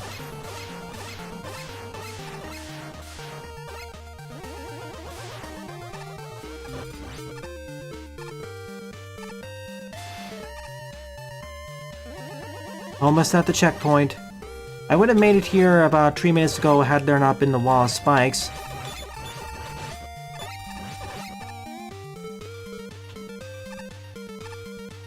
Yeah, see. I expected that. Oh my goodness, yeah.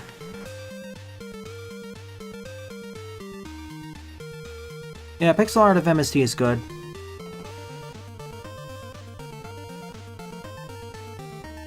I would have preferred if he had a stage for Shadow, yeah.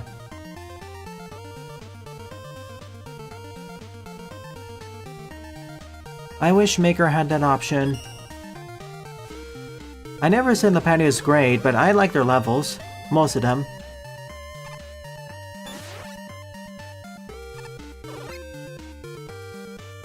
Oh yeah, the reason why that is, J-Botters, is because the super adapter is optional.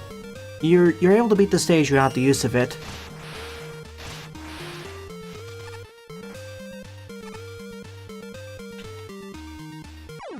As, what, wait, why were there 2 explosions?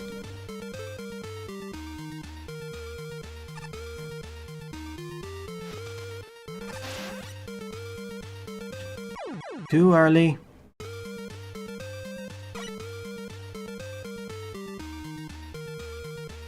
But being able to reorder levels, being able to reorder the weapons at any stage, that is something I'd love to have in Maker.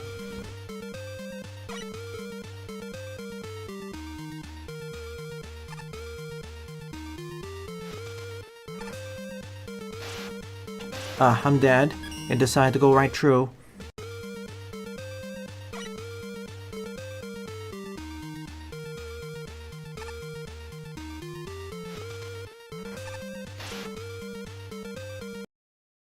Right. Stand back a bit. Yeah, moving Thunderclaw to the front would be the better option. Okay, so let's do it this way. Move Thunderclaw to the place where Tengu Blade is, shove that forwards, and Super Adapter as the weapon in the back. And if Super Adapter doesn't exist, you still have access to the Wheel Cutter.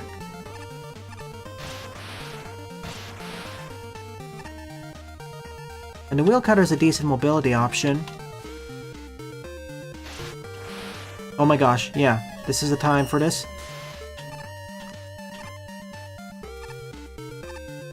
Oh my gosh! Didn't jump fast enough.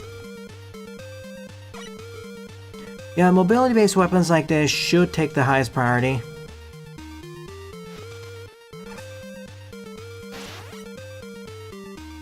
Too slow. Doesn't help that I can't see where the spikes are in advance. I like the Panu's levels, but sometimes, the main issue they suffer from is they really need more playtesters. Like, Lepanu comes from a much more Kaizo-based background, whereas I, at most, prefer died Kaizo stages. So a lot of things that they make consider to be okay, I find very irritating. Or too trial and error-y. Why is that still double explosions?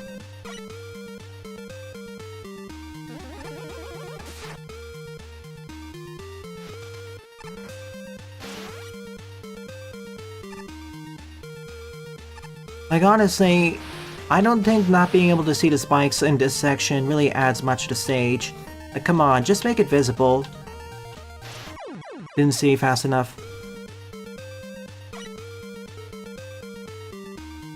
It's examples like this where I ask, was this playtested? Not the... See, the actual spike dodging, that is seems to be playtested, but the fact that the spikes are only visible when you get close to them, I ask myself, was this playtested and checked with someone?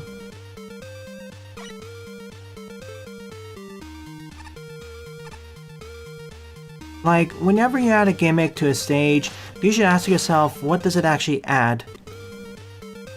And does it really add that much? For the previous sections, sure, it worked because you didn't need to go as fast or catch up with something, but here, it detracts from the experience. It's okay for the first 1 or 2 times, but afterwards it just gets tiring. Like, just get rid of the silhouette and go for the regular design.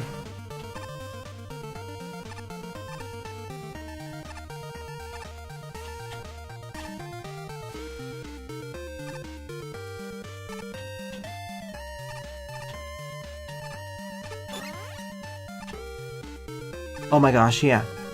And just for some extra security, grabbing this. We're out. As a climax it works, but yeah. Or just put decorations.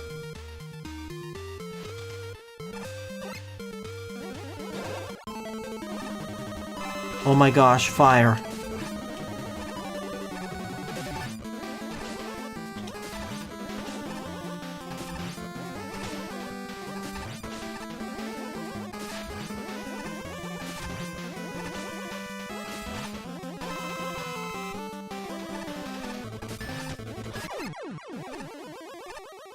That wasn't so hard.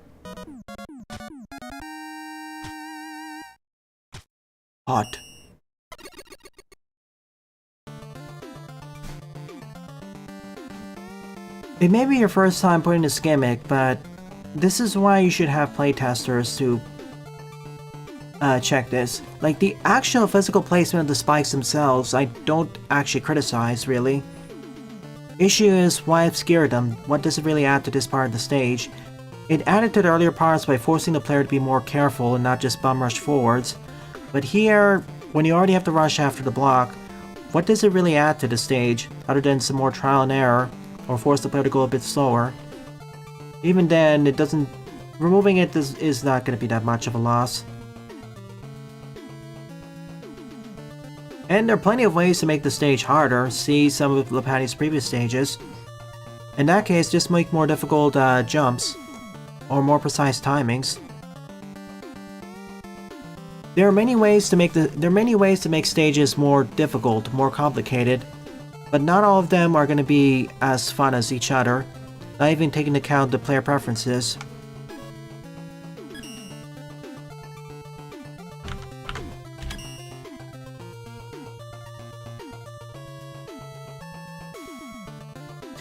I want to be honest, I made the same mistake with one of my Magma levels. I wanted one section to be difficult, when I really should have been asking, how actually fun is this section?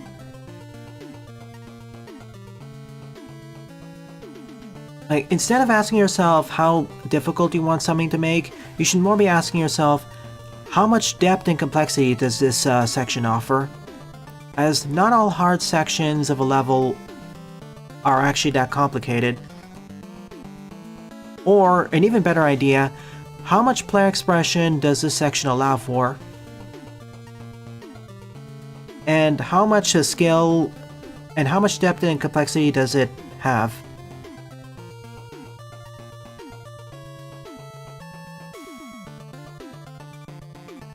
Perilous Mountain that suffered more from pretty much having no playtesters, and really that last section should not have been there.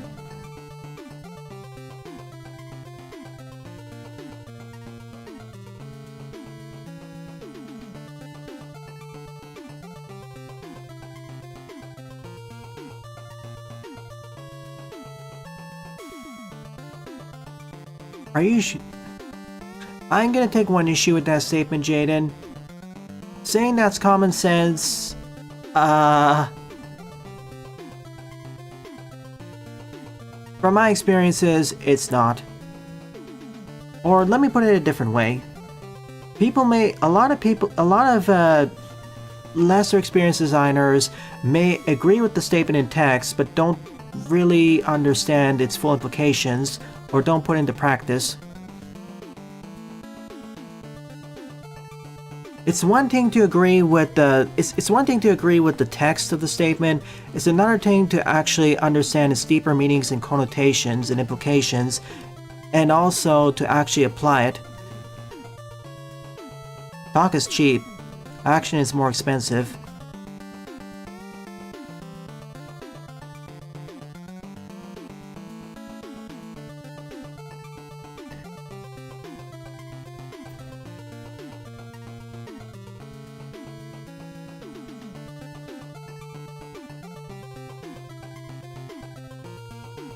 Anyways, let's put that aside. It's not the worst stage I've covered in this episode. That still is Marino Challenge 2024. Oh my gosh. Alright, ninth up is Ultra Carrier 1 Defense Maze by Sunflower Zumarel. 15 play score 3. Time for another Fortress stage. Oh yeah, as a reminder folks, tonight I'll be getting back to Eden Genesis, and tomorrow morning is Partners in Time.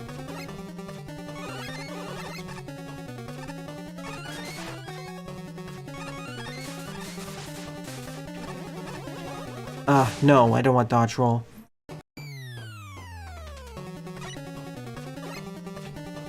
Alright, base time. There's the ship.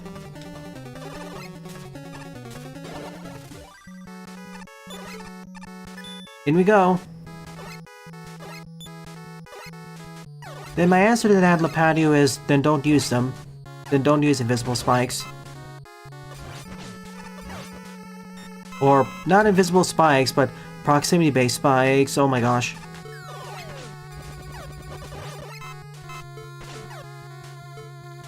Right. Here we go again. Oh, oops. That's a different treble boost. Darn it. Yeah, it's this one. Anyways, we're in.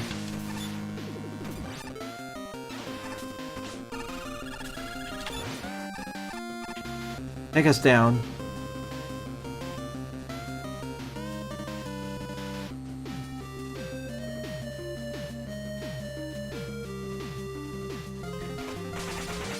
Precisely, J-Butters. Everyone's preference for what they consider enjoyable is always going to be different. Not just in terms of how experienced they are with a certain set of gimmicks or mechanics, or what they actually like. Like, it's not only just based off of skill and preferences, but it's also dependent on other factors like, have they recently played other levels or other games? What is their current mood? How's their day been? Are they distracted? Are they streaming the game while they're playing it, and as such can't just give 100% attention to the game itself? Various factors like that.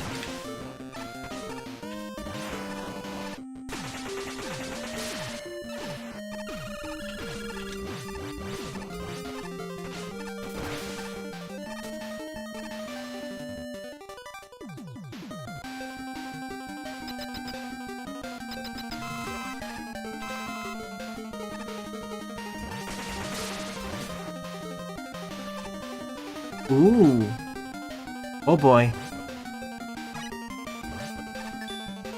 We're going for this then. Oh no!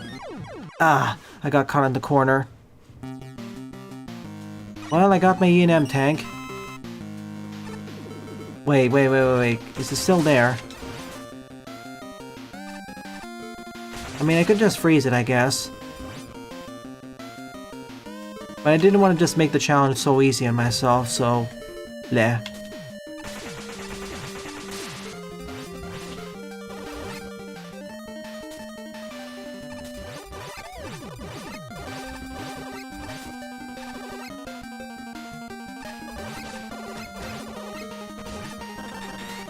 Now this is frozen.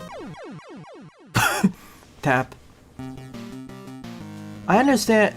Sometimes just played is a justifiable justification. But quite often it's just thrown about without actually understanding what the actual underlying problem is. Like sometimes games are simply not designed for certain skill audiences.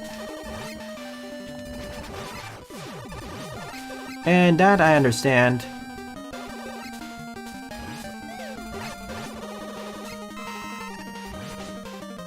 And also meltdown if you get something slightly different from the norm. Yeah, I'm not just talking about in terms of difficulty, but in terms of what the expressions are. There are many ways to design levels.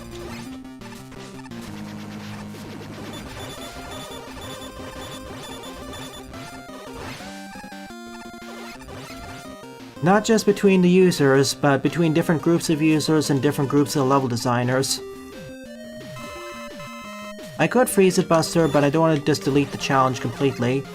This is actually one of the more fun levels, so I'm not just going to completely circumvent the challenge immediately. Okay.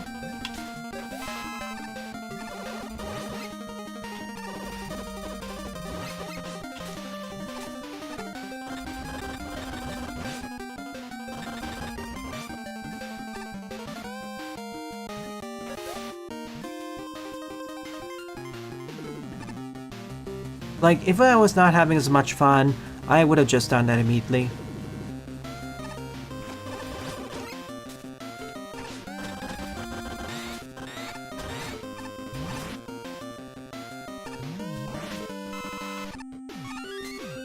Oh, pfft. Well, at least there was a Yushishi right below that, behind it. Goodbye. I haven't, I guess, but your level's next up.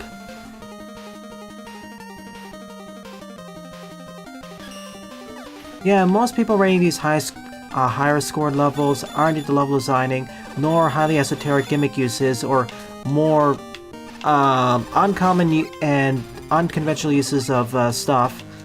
So they aren't going to favor harder or the more experimental stages, I'll say that way. Harder stages for obvious reasons, because most people are not going to be as skilled in the Daikaizo and Kaizo-like stages, or challenge levels in general, nor are they going to be able to quite as appreciate some of the more non-conventional or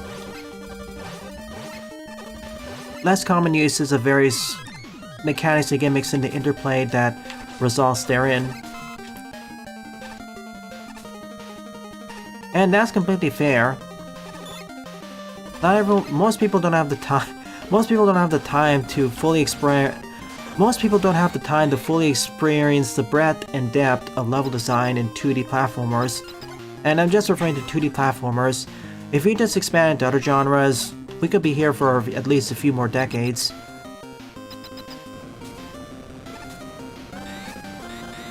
And of course, yeah, most people aren't designers.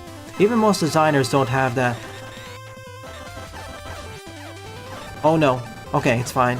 Even most designers don't really have experience in the very experimental stuff. Of course, there's also the saying of if it ain't broke, don't fix it.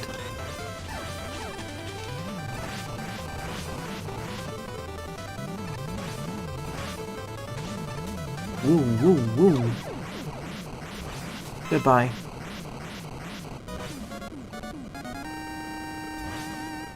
But circling back to the main point, if something doesn't work, like if it's broken, yeah, it should be reworked.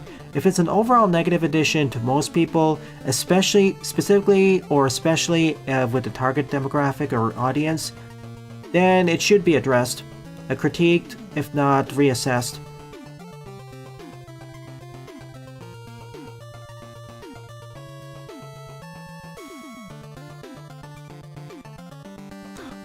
Escort missions, I'm gonna say it depends on implementation.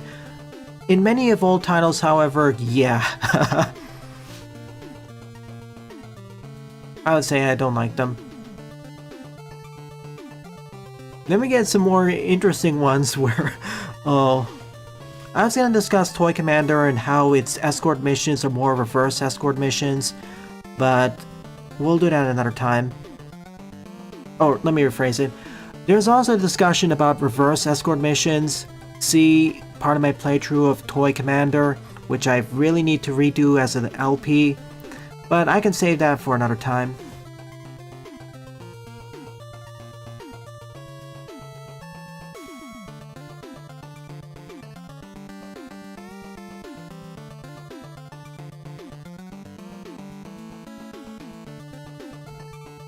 Which is fair. Like, I find many things interesting, but I don't really have a desire to learn more about it.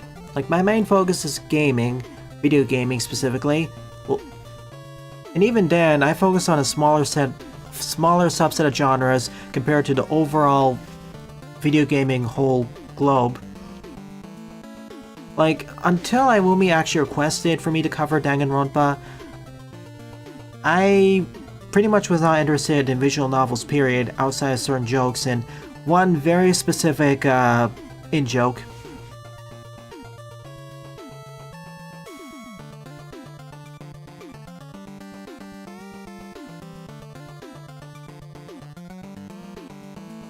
No, we're not done yet. We still have about half an hour.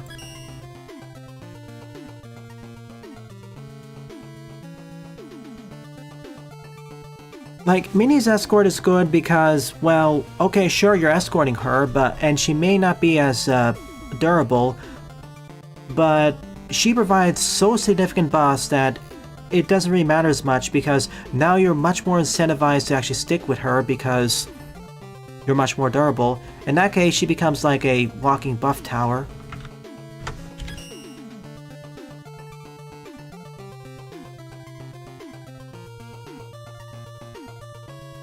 Alright. Guess I... Hang on a sec. Oh, as for the stage itself, it was okay, decent. Kind of rompy, but fun kind of rompy. Alright. 10th up is MMA Blossom Woman by, I guess, 9 plays in a score tree. Sorry to keep you waiting.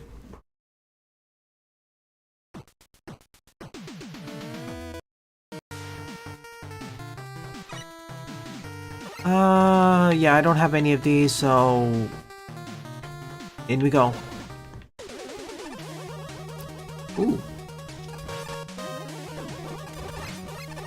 Man, there are multiple game series slash franchises I want to cover on this channel, or play for the first time.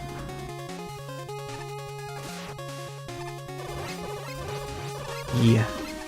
Ah yes, taxes.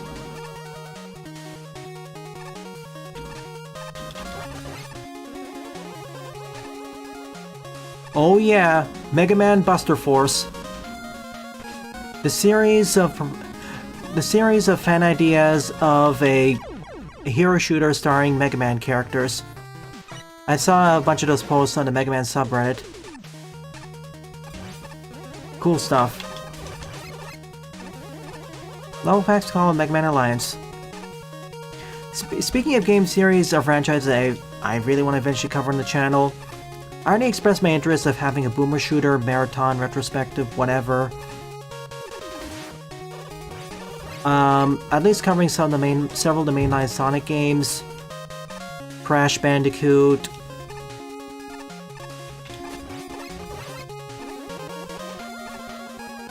Gex, Banjo-Kazooie, Donkey Kong.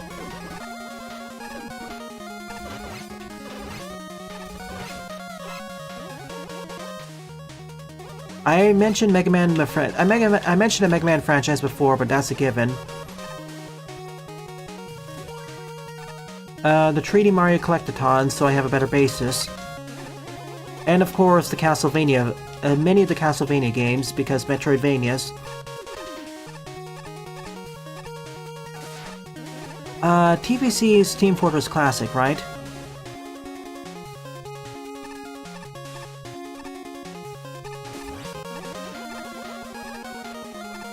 Yeah, I'll sample it at the very least. Like, there's gonna be absolute guaranteed picks where I'm gonna cover, like Doom 1, Doom 2, Duke Nukem Forever, maybe Shadow Warrior Classic, definitely Quake, Half-Life,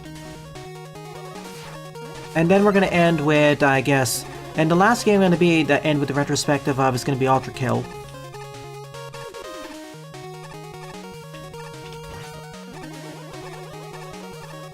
So yeah, I will put I'll put an initial list and we can vote on which ones to add or not to add. But essentially, I am gonna... The first 2 Doom games, I want at least one game from the Build era, and then a bunch of games in the Quake era and onwards. Like, Quake 1's gonna be covered first, and then once we get past Quake 1 or 2, then Team Fortress Classic will be on the list. Will be up there. Oh, that's why we start... I see the issue there. Everything is supposed to be flowers. The cosmic platform is basically a floating flower. The concrete platform is a falling flower platform. Got it. I probably missed the M-Tank already, it's fine.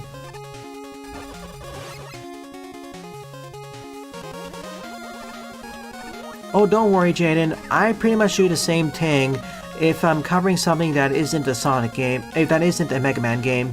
Like, when I eventually do, not really a Sonic retrospective, but covering a bunch of Sonic games, it's gonna be far less quote-unquote objective, and it's gonna be more based on my feelings, and what I enjoyed versus what I didn't enjoy. Dead. Same with the other franchises.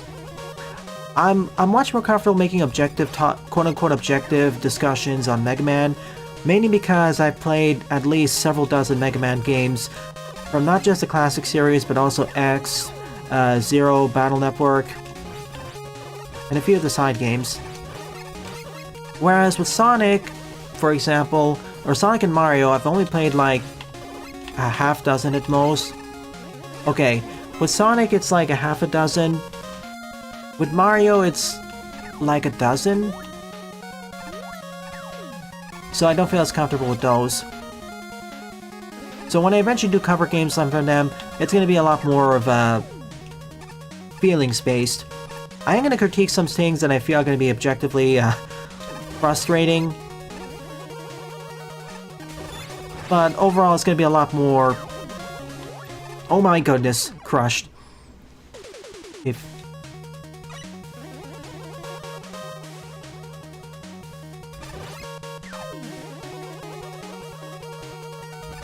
I don't... Concise is not the word I'd use. It's more like subjective. Like, I may actually even spend more time discussing those games than the actual Mega Man games because of the mixing. Oh, Team Fortress Classic's a Half-Life mod. Okay, I'll bundle it with Half-Life then. Well, we'll decide... Okay, yeah, you'll need to help me to comprise the order. I know a bunch of my friends who played a lot of boomer shooters and classic FPSs. You can work with them and help me comprise the list. Or the order specifically.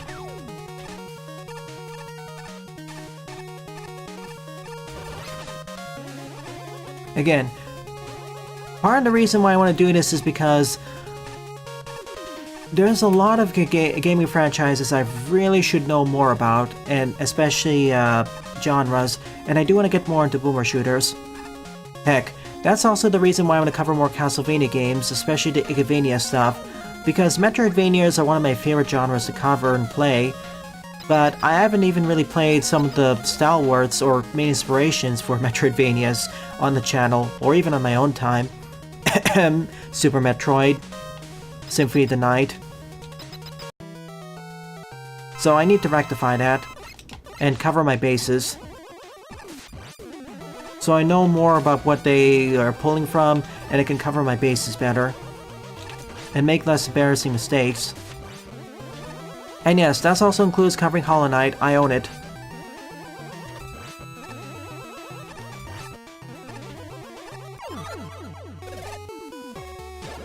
I am going to be focusing mainly on release order.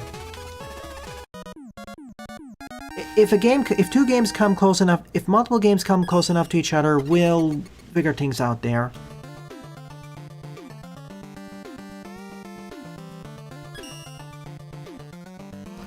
That last section was a little bit janky with the respawning floating flower platform, but otherwise, it's okay.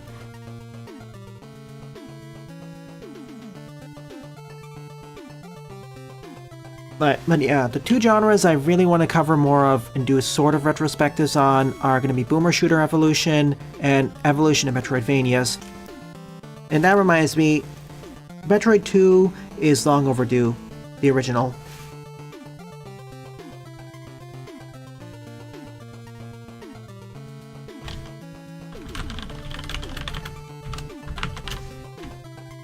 Don't worry, Silk Song's coming out in 20XX.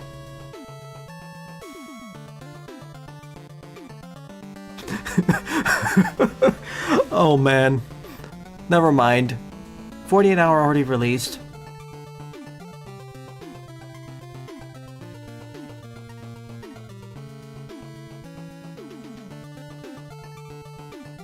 That's fair, Jaden. Part of the other reason why I tend to be harsher on most of the games I cover is that I played through a lot of games and let me tell you, I've been burned 5 too many times by games overhyping their quality. Well, not just the games, but also audiences sometimes. So that's why I'm much more cautious about what I decide to play or give ratings to. Or, not ratings, but how I evaluate stuff. There are rare occasions where I honestly overall love the game. See, for example, Anton Blast, or Superstar Saga, or Dead of a Wish last year. But most of the time, I notice things that I wish were better.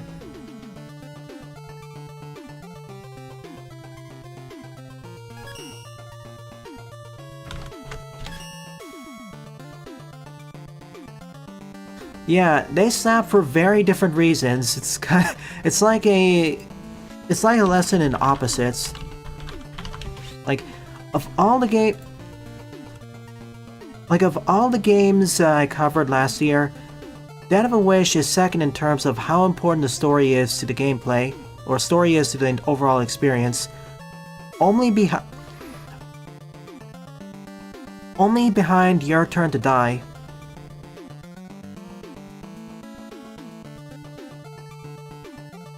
Well, not so much oversaturation, it's me kind of being jaded. And the fact that gaming has grown so much since 20-30 years ago. See you later, I guess. I don't really think I'm going to be streaming Raid. There's at least 1 or 2 other gacha games I do want to sample, but I'm still contemplating whether that's going to be more of a jokey one or more serious one, or in between. Like S-posting all the way.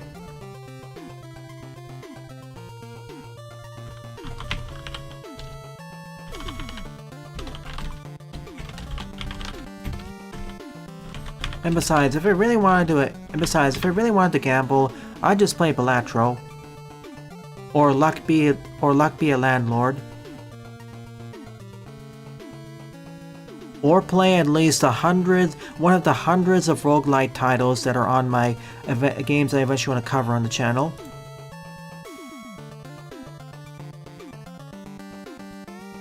Wow, thanks for the compliment, Jade Butters.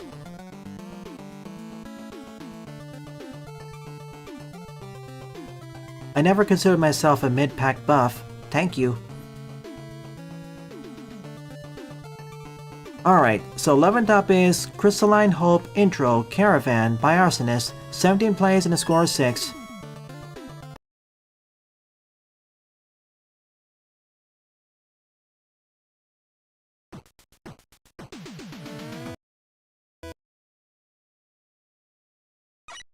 And hey, at least... Hi? What's happening? Okay. This is not the intro I expected from Lauren.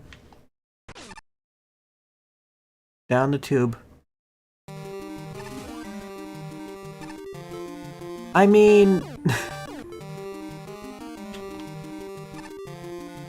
to be fair, as a jokey gacha game let's play, sure, I'd be willing to do that, at least for the S-post. I mean, compared to other gacha games in its own subgenre, it's not even that good. Like, it's decidedly mid, but it's game mechanics itself. The only reason it really became popular is due to the advertising campaigns. That's really the only reason.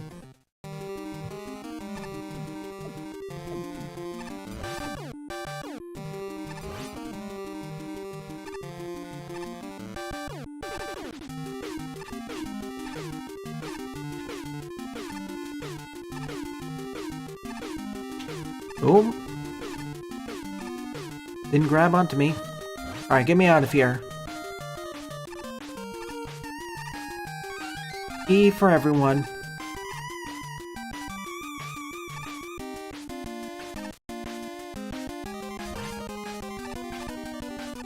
And my argument... I don't know if I'd use the word Stockholm Syndrome. It's more FOMO. I would use the words FOMO and loss aversion.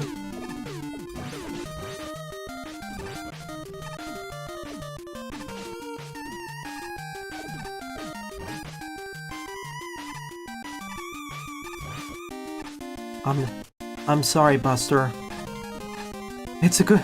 I actually played League of Legends in its first or second year. I didn't really play that much of it because I don't really find MOBAs that interesting. I don't really like playing MOBAs. So I got out while I was lucky. I got out early.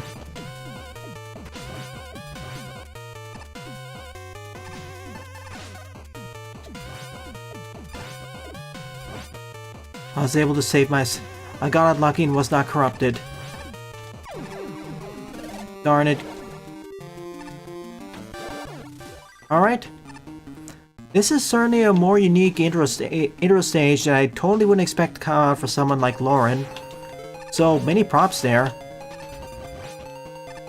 Like, this feels like a different level designer entirely now. You're really stepping up your game. Like, telling an actual story without using the text. Even the level design feels... more elaborate. Okay, fair enough. You're safer.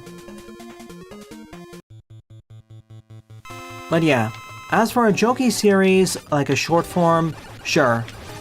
I can cover Raid and just show just how mid it is, even compared to gacha games nowadays. See you later. See you tonight, Jaden.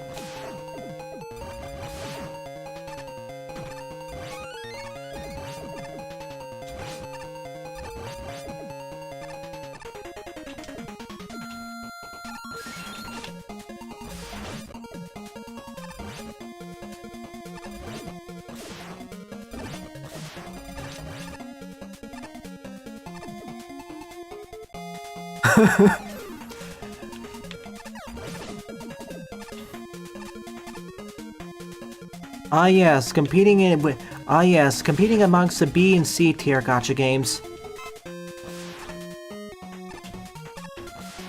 When I say B and C tier, when I'm really substitute upper mid and low mid.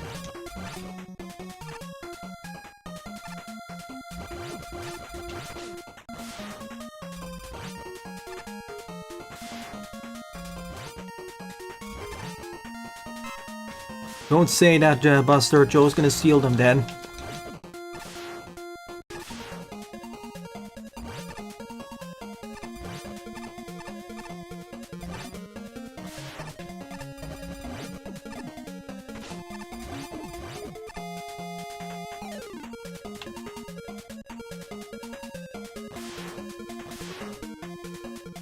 Hello? Okay, not here. X-Dive is one of the most generous ones. Okay, the global release of X-Dive is one of the most generous ones. In magnitudes above in terms of gameplay, I don't know. Oh, we're back here. They're not trying to attack us, don't kill them.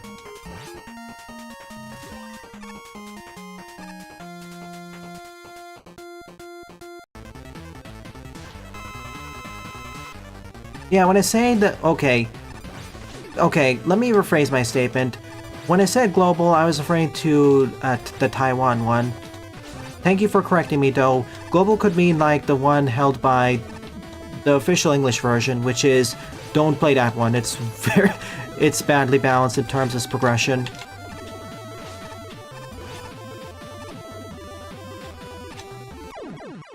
GG. But at its core, the only reason I agree with Jay Butters. The only reason why people care about X-Dive so much is because it was the only new piece of content that Mega Man fans had in years, especially Mega Man X. It's a good thing that it's actually a good thing that Capcom and Capcom in general actually went through the effort and made an offline version.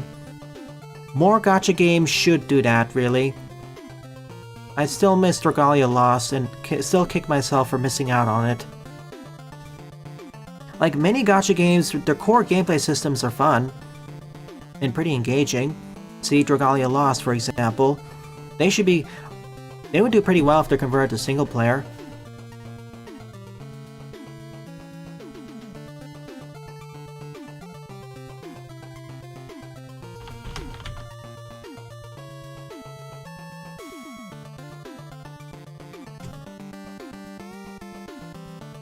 Then we can't farm infinite money on our loyal fans. And this is why many AAA studios are going into live service models, or are trying to adapt live service models, and are failing spectacularly.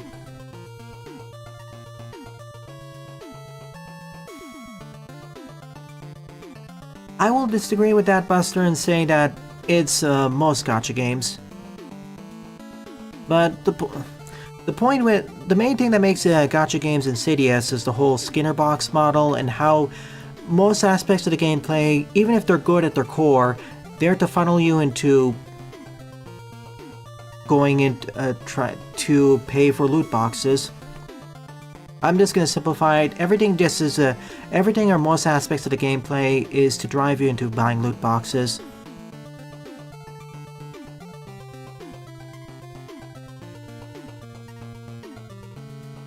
Like, I would argue this, if gacha games had basically no gameplay and it were just completely the Skinner boxes, the loot boxes, gambling, they wouldn't be as successful as they are nowadays. That's actually what makes them more insidious.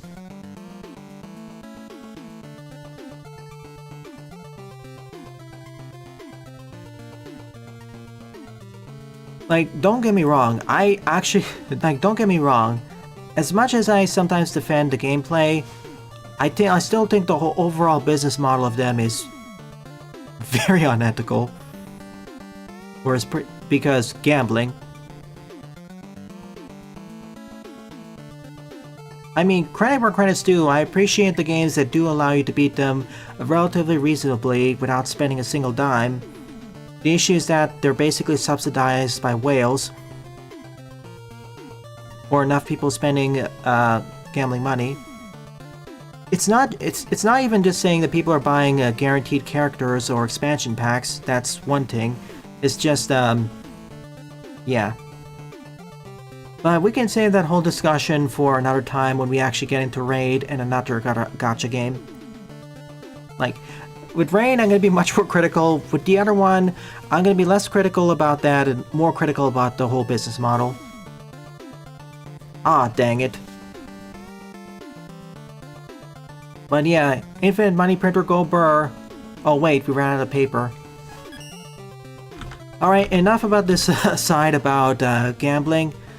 Let's finish off at this stage. So the 12th and final level of this episode is Dominoes with a Side of Vitriol by Doriko, aka Dor Pascal. 41 plays, score -3.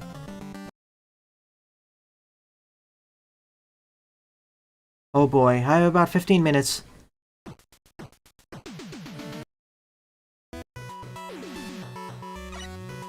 Okay, first floor.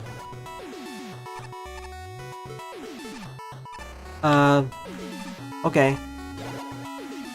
First floor is a no-go. How about the second floor? No? Marino an hour?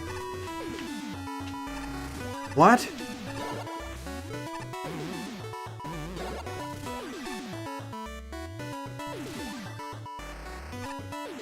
Oh my gosh, Buster.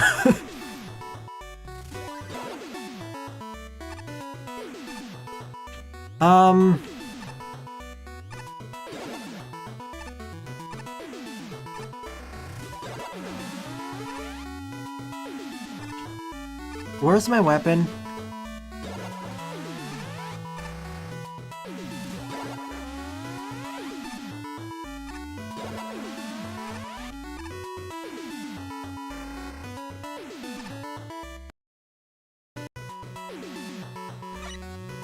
I'm just gonna sample it right now. I'll save it for the next stream. But I have a question, Dor. Where are my weapons? Alright, this one.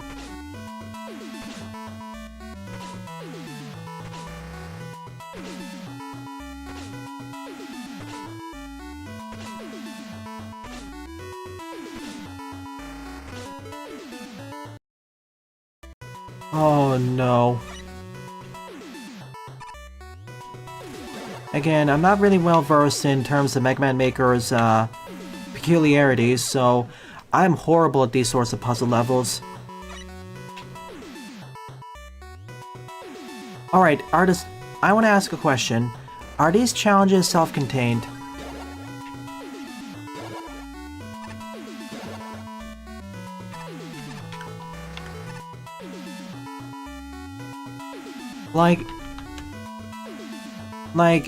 Like, if you finish, basically, do you need to take a special weapon from a different floor and use it in another floor? Like, take for example, I enter floor 1 and I find a special weapon. Do I need to take it into another floor? Okay, yes.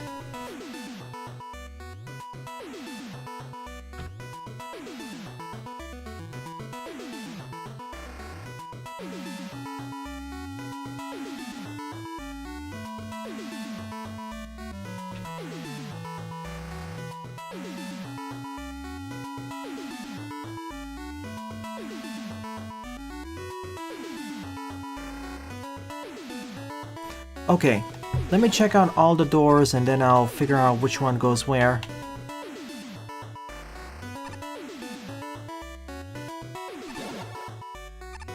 I can't do that right now. Not this one either. Oh boy. Oh boy. When they said, I understand the title now. Once they figure out what the first step is supposed to be, then I can actually beat the stage. Because as I beat one floor, it'll give me the tools necessary to beat the next floor, and so on and so forth, like a series of dominoes.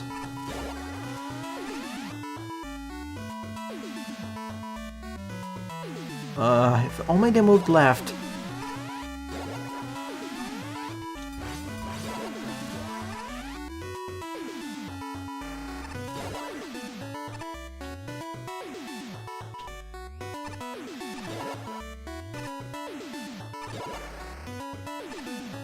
And part of the challenge is figuring out the order yourself.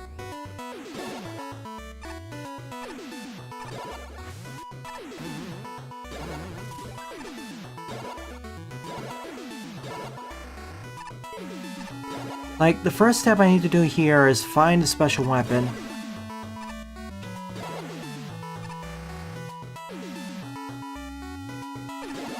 I can see why I took Oh no. I can see why this took Marino an hour. And this is literally room man, or floor man. Uh-oh.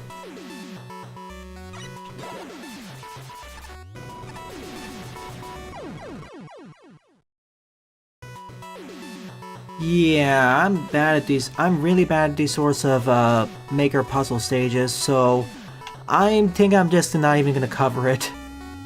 Like, I'm just gonna throw my white flag and just say no.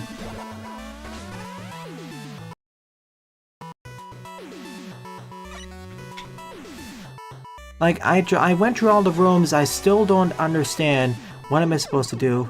Yeah, I need a hint. Like, I checked out all the floors, I don't get what I'm supposed to do first. Like, I just need a hint of what... I need to grab an E-tank.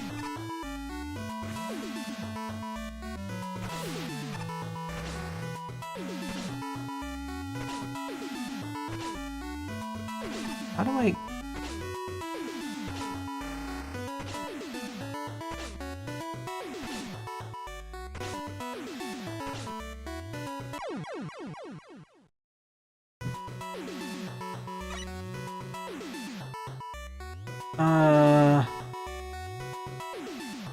Where else can I get an E-tank?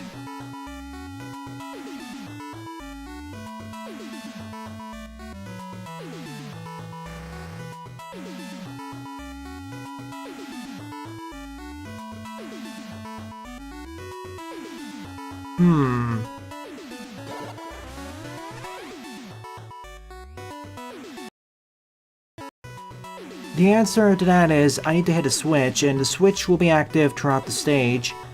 The question is, in order to hit the switch, I either need to have something to press the switch for. I need to either get a weapon, which I won't have, or get something else to press the switch for me. Question is, where is the switch? Thank you, Lorenzo.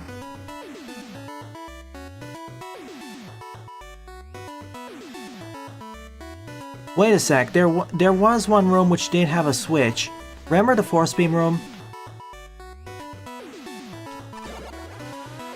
I forget which one it was, but there was a force beam room where it had toggling ceilings.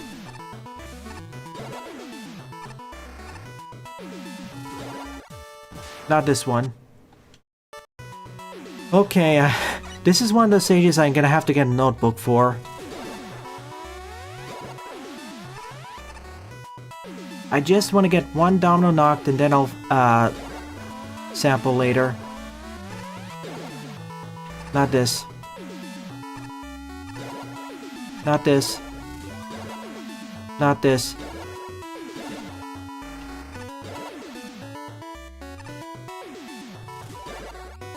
Not this.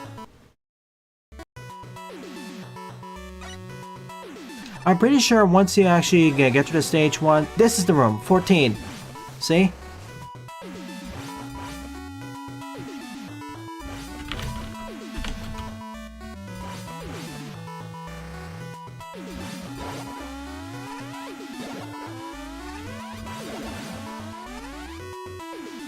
Okay, what state do I need to be on?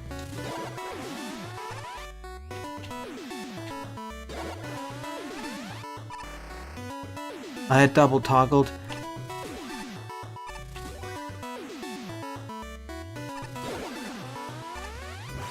Okay, blue needs to be off. 1, 2. 1.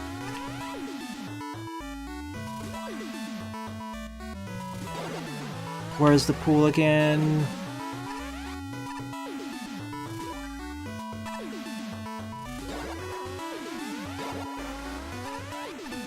Yeah, the room signs look completely identical, so I can't tell what I can't memorize like 20 rooms like this.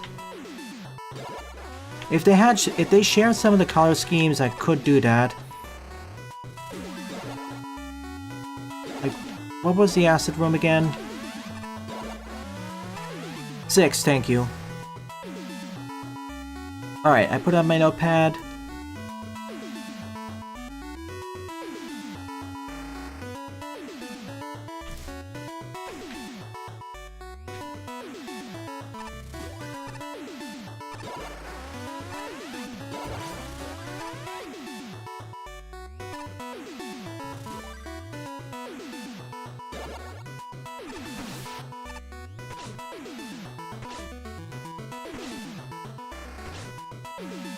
Got it. And now... Okay. So, yeah. What I need to do here is go down in the pool, jump under there, get roll.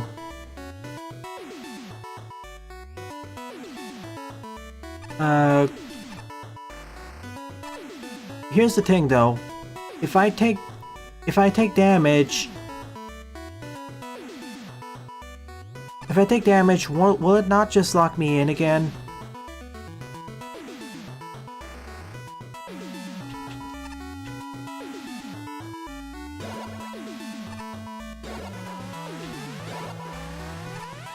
Well, at least I got a save point here.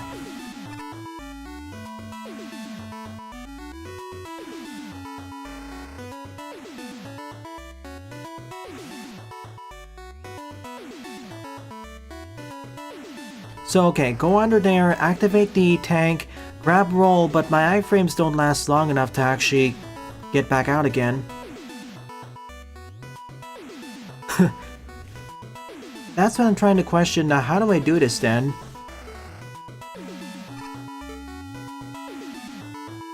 I don't want to waste my E-tank, that's why I'm not risking it. But okay, this is a sample.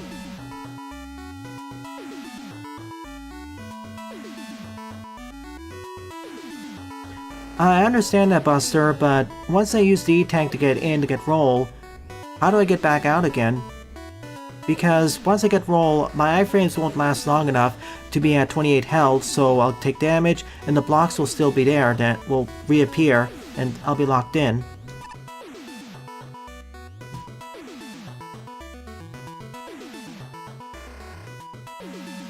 I need something more than that in order to get across. Let me show you what I mean. Okay, one. I need at least a half a second more of iframes, otherwise I can't make it.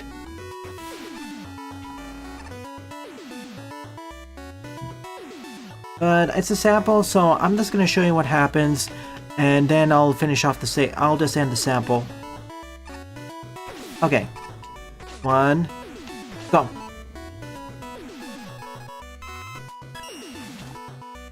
And I'm trapped.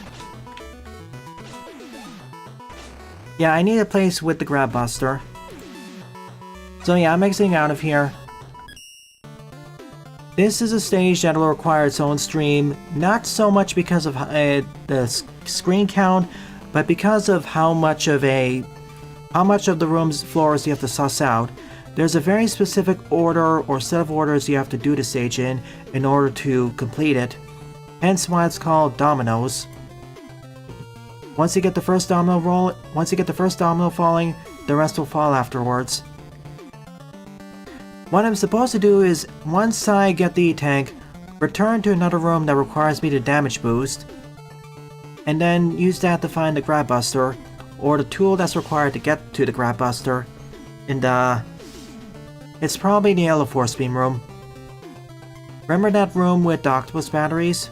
No, that's the red force beams, never mind. Whichever room has yellow force beams I have to damage boost through. Alright, yeah, there was that one room where you had to survive against a boss fight. That one.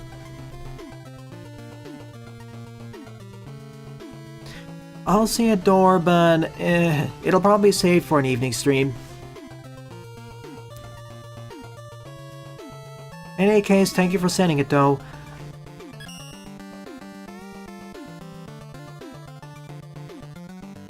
Like, I'll probably have 2 streams next week. One for the regular length stages, one for the longer stages. In any case,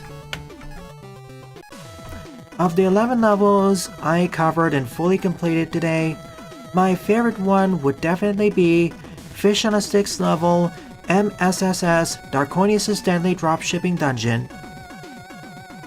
Good job, and thank you to everyone else who submitted your levels to me. It's really appreciated.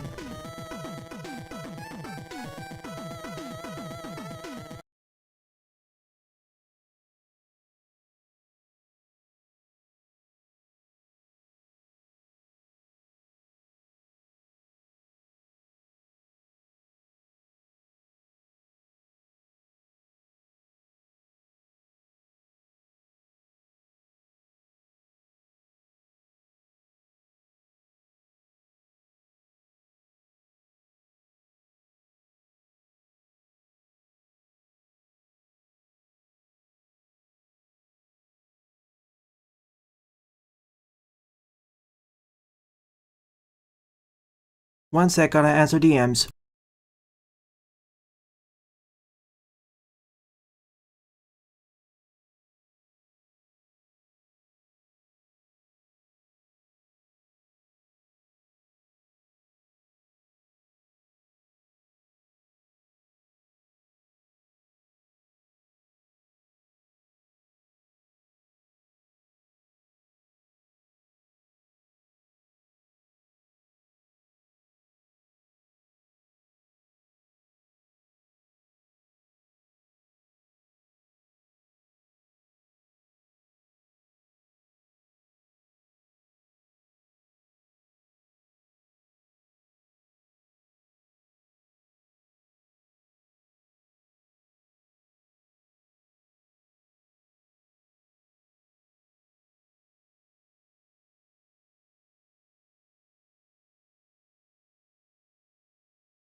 Hang on one moment, folks. I'm setting up one last thing.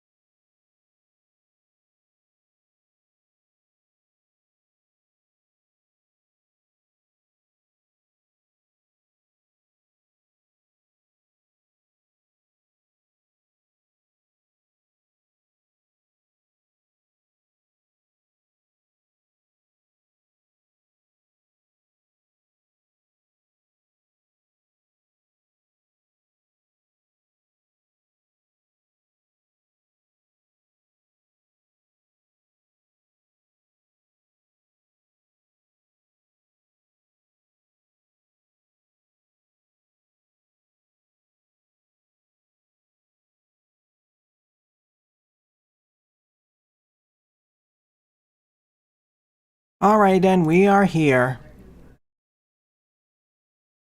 Okay.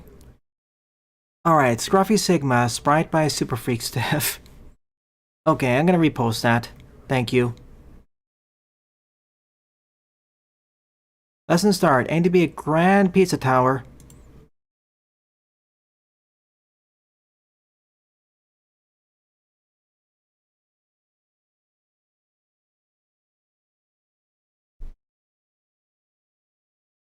Come on, Sylv. We already ran that joke and the jokes about the jokes to the ground. Can we please focus on new material? You don't want to end up being buried.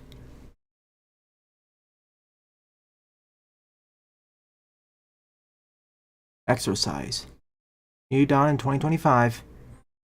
Ruby Rocket Man. Crazy Crazy Square.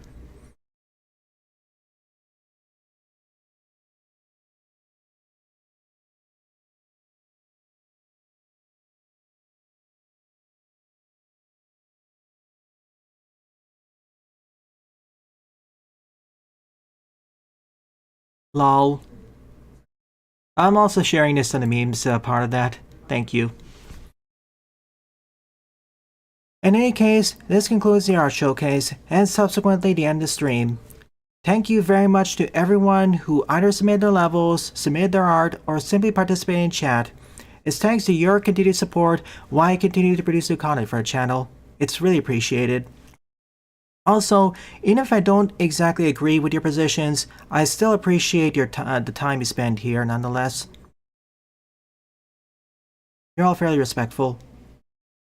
So, if you're enjoying this or any other piece of content on the channel, please rate, comment, favorite, and or subscribe, as they all help it out.